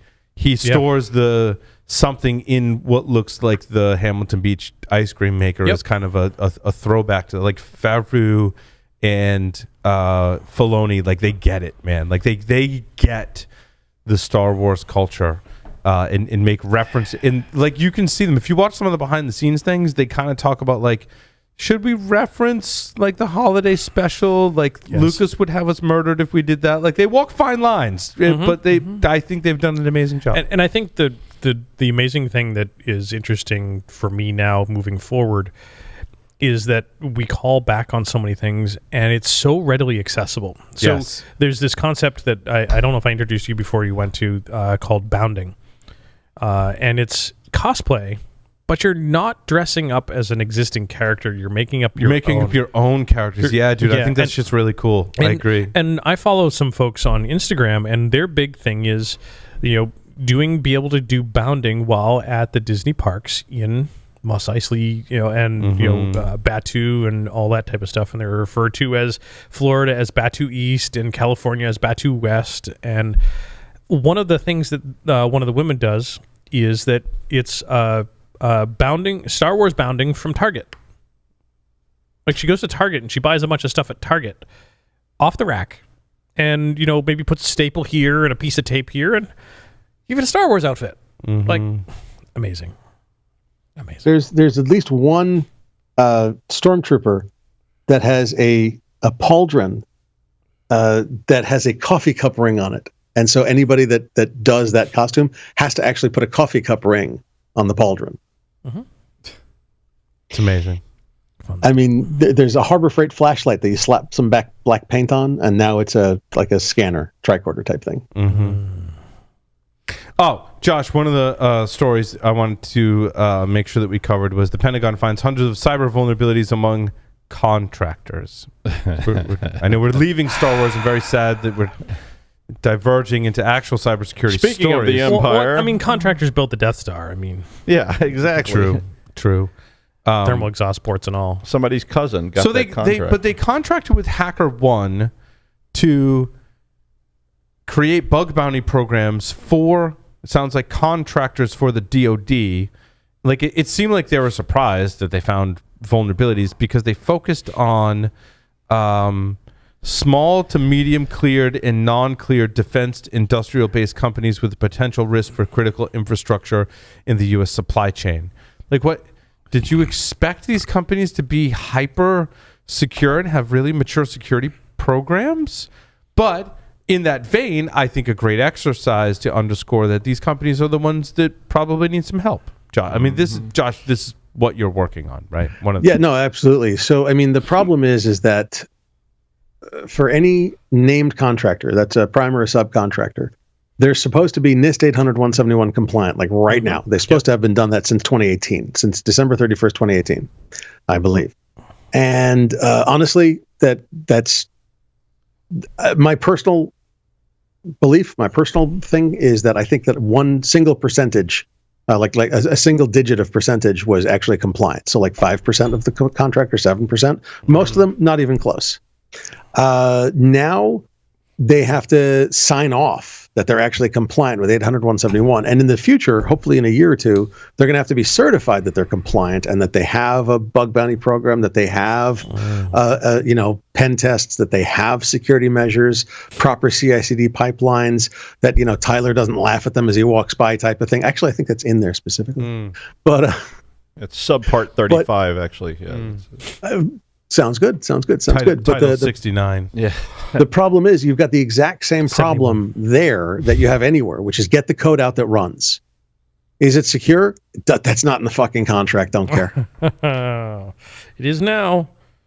Well, it is starting to be now. The interim rule is that a contractor has to be 800-171 compliant and sign that they are. Like the CEO has to sign off that they are and put that in the system, the SPURS system, SPRS, supplier or something or other, forget.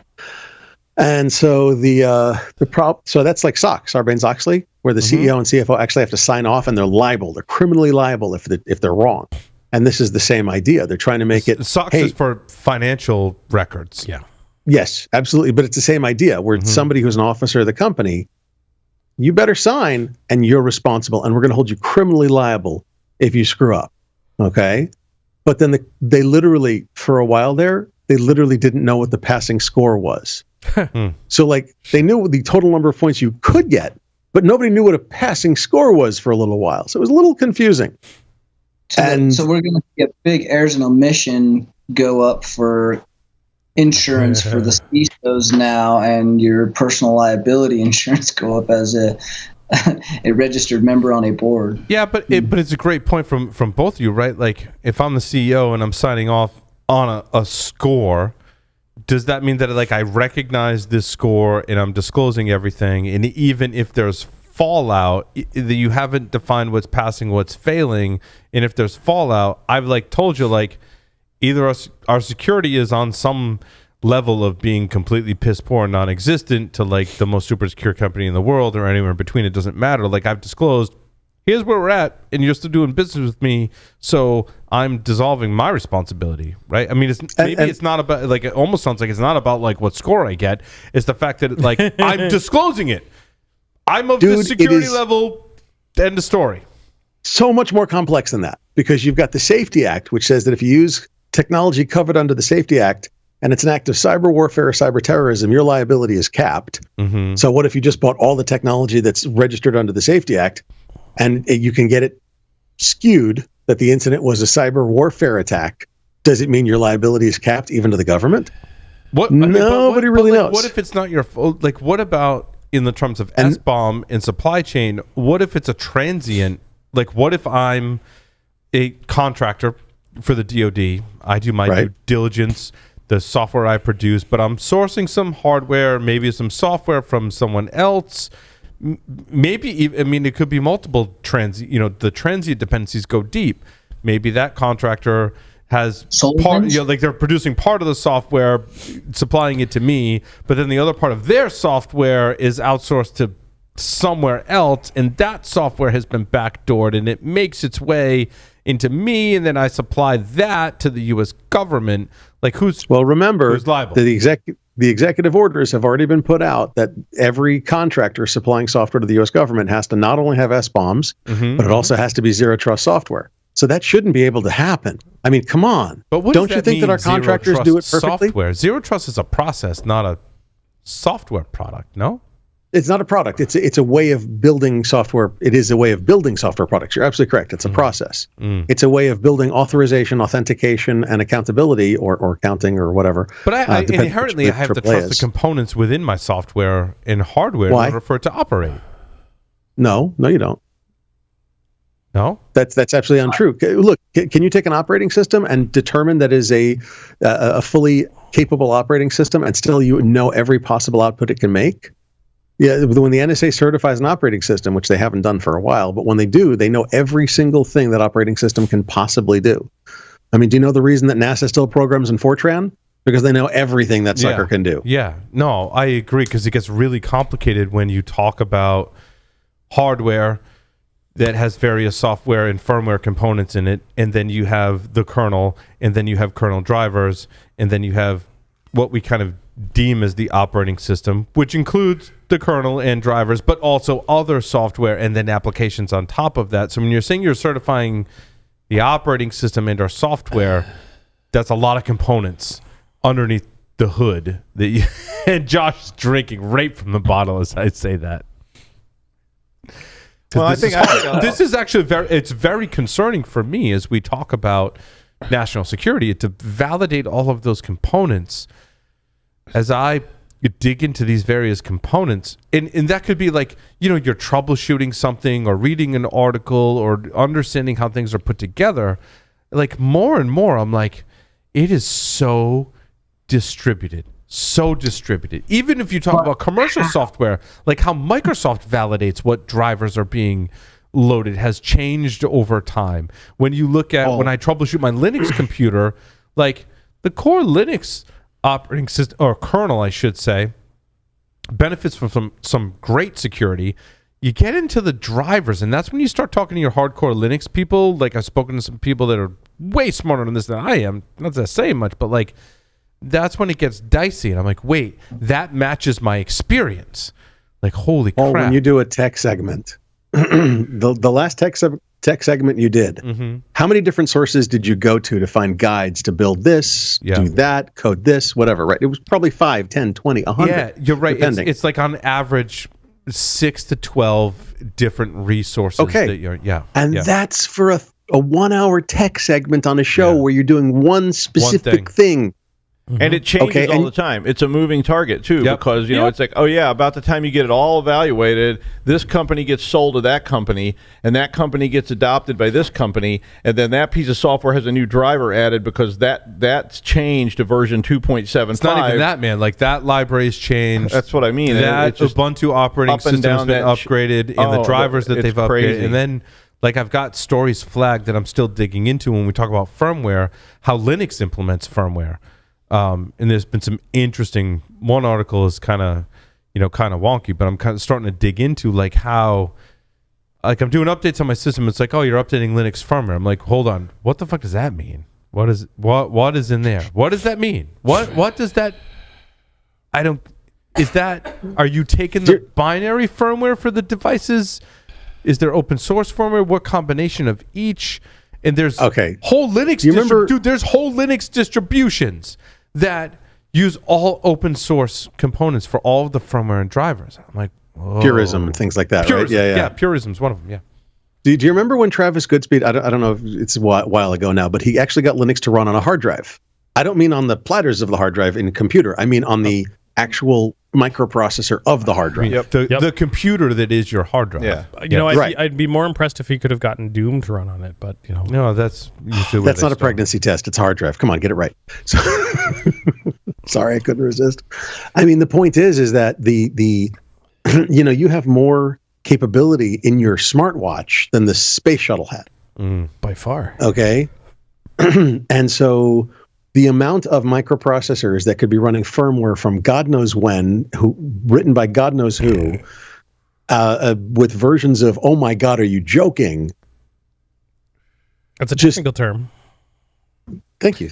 I love that you understand the terms of art. Josh, to your point, I've read some of these articles recently, and I've literally done a Control F and looked for the word trust. How are you applying the word trust in the context when you're talking about all of this technology. And it's kind of frightening as a security person, and I implore everyone to do this, to look for that word trust.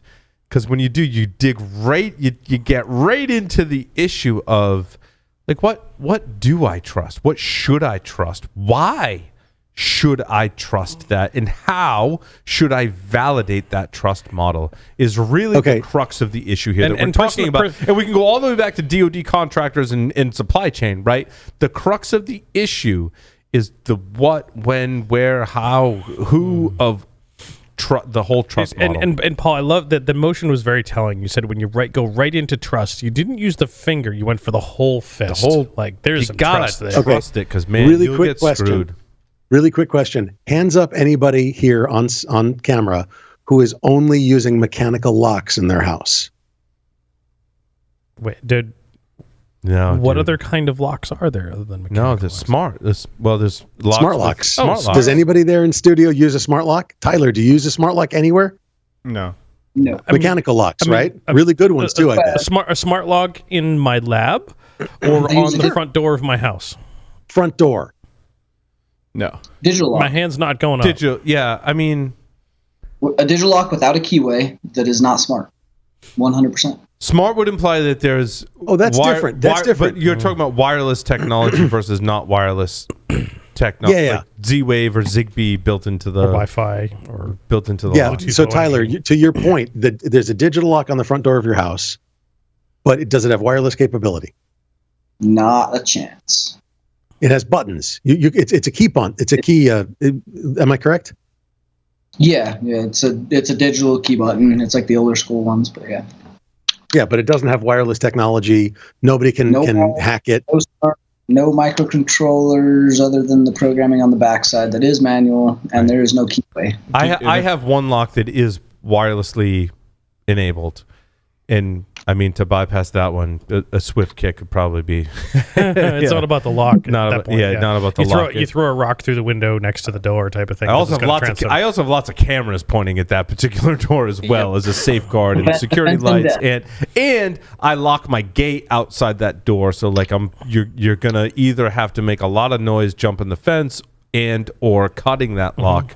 To get over that, and there's also. But you've got multiple layers of security before they get to set lock. And also, I mean, the last safeguard is firearms as well. And I'm not saying I'm going to murder people that come into the house, but there is such thing as castle doctrine. But there's also like non-lethal forms. You're not going to murder firearms. them. You're just going to stop the threat. You stop the threat. Right. Tight beam microwave. Yeah, just fry their spleen. They'll go away. Only you, Doug. Well, I mean, no, Larry would do it too. There's intimidation. Deviant, I think, has had. He and I have had interesting conversations about, you chambering rubber rounds and non-lethal things kind of first in your weapon, and if that doesn't stop them, then like the next round that's automatically chambered is the more lethal kind of option. Like I like those options. I mean, that was. When I was doing that, that was how my shotgun was chambered. Chambered was double-aught buckshot, slug, deer slug, double-aught buckshot, deer slug. Because you get two shots that will hurt. They'll hurt. They'll do deterrent. They'll be less lethal. Should I mean, there's they go through a drywall. Maybe hits one of the kids tangentially. But by the third one, you're damn up close and personal, and that deer slug is going to take you. Larry, just to be clear, rubber rounds as the first ones, and then double-aught buckshot is 9 9mm pellets. So you're firing 9 9mm at the same time. It is not less than lethal. Let's be clear. I agreed, but it's less lethal than a deer slug. Oh yeah, a 1-ounce deer slug will stop the heart of somebody wearing body armor, for God's sake. Exactly. I'm not going to come to any of your houses. Lies. The house I used to live in had no locks. Literally. Well, I think we talk about it in the security context too. Like cameras are a thing. Yep. We didn't have. I mean, it was literally like come to my house, Doug. I'm gonna look at my camera and go, "Oh, that's Doug." When I bought the house, I was like, "Al, do you have keys for the doors?" He was like, "Nah. If anybody breaks in, call me. I'll know who it was." It's Rhode Yeah. Island, and my neighbor's outboard motor got stolen, and they called Al, and he came over there with a ball bat and his son, and they went up to this guy's house and got the outboard motor back. Nice. Right. It's New England justice. Yep. But it worked. It was like, okay, that's pretty effective. But I think much like our cybersecurity, monitoring is a Yep. really valid, Absolutely. Yeah, absolutely. a valid thing. Also, I think defense in depth. it's defense and Monitoring and alerting. Al Yes. and Yes. Eric with a ball bat is more effective than a lock. But much like we monitor our organizations for things that seem out of place, Yeah, right? That's baselining. It's- And if it's- you it know your seems out of network, place. it's hard. But if you know it really well, you'll see overt things. You may not see Right. subtle things, but And you'll see. I like the neighborhood watch kind of analogy, and we do this in our neighborhood too. Like if things seem out of place, our neighbors know how to communicate, which incident response is very important, right? Yeah. Know how to communicate to go. Something's out of place. Also, New therefore, England justice. like notify people, and mostly like, hey, notify Paul because he's got like the most advanced cameras in the neighborhood. Like, what, Paul? What did you see, happening there, and what can you research to go? Is that legit or not? And also like talking to people too. And I think we do the same thing in incident response. We see an incident. And we kind of shop it around. We go like, if the three of us work for the same organization in different departments doing security, I'm like, hey Larry, like I saw this. Like, is there a case where like that would be normal? Like, Doug, what did you see with this incident? And a lot of times, as we all know, we'll be like, oh, that was the contractor that Doug just hired, and Doug's like, no, that's totally cool. So we can diffuse a lot of those threats with observability and communication. data sharing. I'll give you a real world example. Yeah. Of that. Well said. We had something like this happen at our home. Yep. That for over about an 8-month period at the end of our driveway, for whatever reason, all of a sudden a pair of underpants, ladies' underpants or a brassiere would show up. Really? Like- I saw that at DerbyCon once, but that's a different story. Like all of a sudden there'd be like a pair of underpants at the I end of the swear driveway. it wasn't me. And I'm like, this is odd.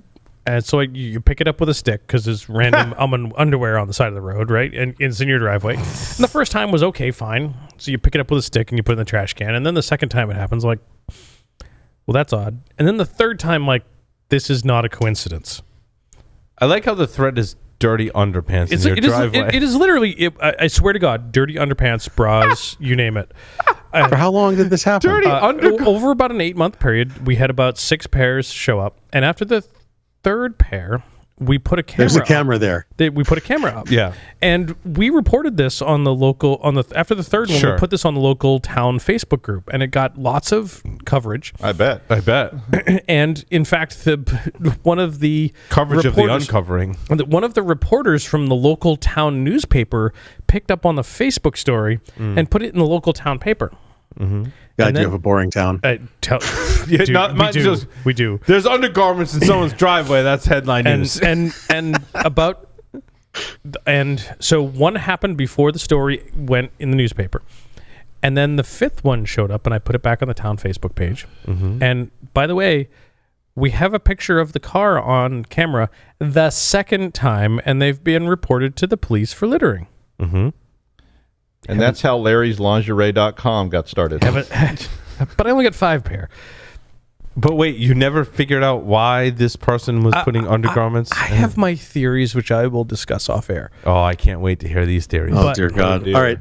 Real But quick, by the way, it for your stopped. RFC. It stopped. After we reported, we communicated, and we had some monitoring. We had a similar, it wasn't undergarments, but there was a car and a person that was observed in my neighborhood, and we're all kind of freaking out and checking our cameras and all this stuff. And one of my neighbors, thankfully, one day approached the person and was like, "Hey, can I help you with something?" And it turned out like it was just this older lady that was lost and like looking for someone's house or something, like totally innocuous, was like the nicest lady, and like was like, I'm just looking for like whatever. And she like Looking invited for her. all my lost undergarments. But she was like, I invited her in for like coffee and stuff. Like she was totally like just nice older lady that just needed help. Right. That's how Mossad gets you, buddy. That's how Mossad. I was just going to say the same thing. And that's what I was thinking, right? I'm like, oh, we're totally screwed. Like someone has socially engineered you. Then he You're woke up totally in the screwed. police building in Turkey. Yeah. With some stitches So and by the way- ice cubes, right?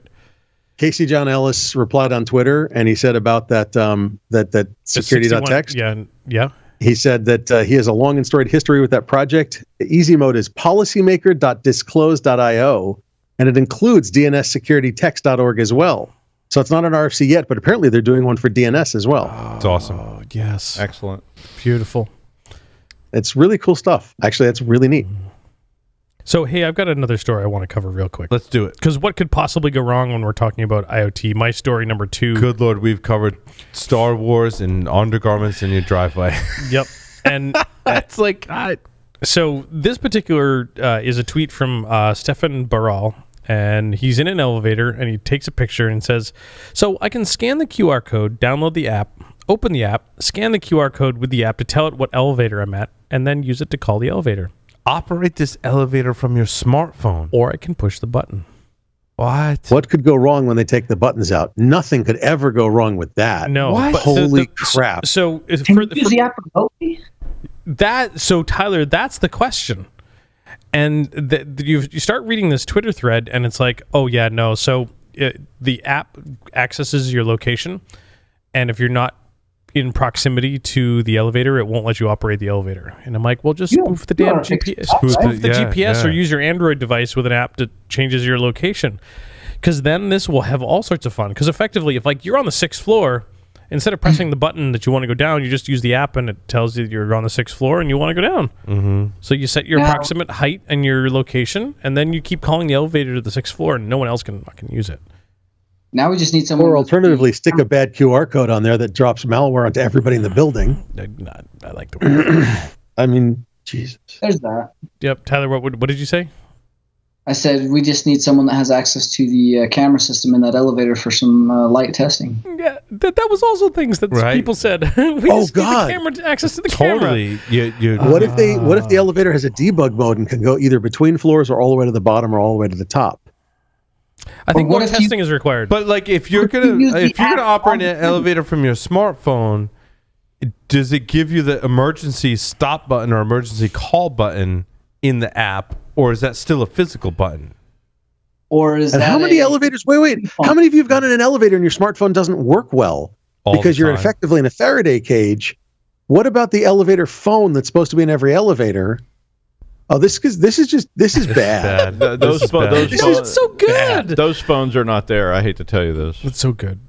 I really want to see if we can embed this app on the Linux device on the camera, so the location doesn't even matter. And if the QR code gets changed, then we can continually play with this for hidden functions. Tyler, I love you. Ripe for hacking. What hotel is this? Tyler, you're amazing. Ripe for hacking. I don't know. As much as we love technology, sometimes it's too much. Yep. I mean, I get it's got to be in Canada somewhere because the sign is both in English and in French. I get why they did this because COVID. Like, you don't want to touch the dirty elevator buttons, right? Because that's why they came out with these products with these little things that you can put on your keychain so you can press the buttons. Yeah, like you don't have to press the buttons. You can use your smartphone. Like you do the same thing in a lot of the planes now, so you don't have to touch the buttons on the remote or the screen. You use your smartphone over the wireless that then connects to the TV that you're sitting in front of. I think it's way overkill to avoid germs. Yep. Sorry. Like I think you're like, this brings me back to the whole Twitchy thing. Like, do you remember when the fingerprint reader came out on the iPhone? Mm-hmm. He's like, yeah, I didn't enroll any of my fingers. Yep. But you can still unlock your phone. I'm like, how do you do that? Well, different body part. Yep. I gotta go into the bathroom and unzip my pants, and then I'll use the. Oh, you actually go in the bathroom for that? I mean, he did because he was kind of shy. Yeah, I was gonna say most of us would have just been like, yeah, okay, here, time to go. Yep. It's cold out. The fingerprint has changed. No. Does that mean if I use Larry's, does that make that 2-factor? I need him and it does. Yeah, it actually counts. Yeah. Yep. As long as you don't look each other in the eye. Well, 2-hand. Wow. Wow, we went deep with that one. Oh, no. Oh, no. That's what she said. It's reached that point in the evening. It has. The FCC is calling on the other line. No, they're not. Oh, I think we're calling it at this point. I want to thank everyone for listening and watching this edition of Paul's Security Weekly. Larry, take us out. May the 4th be with you. Amen.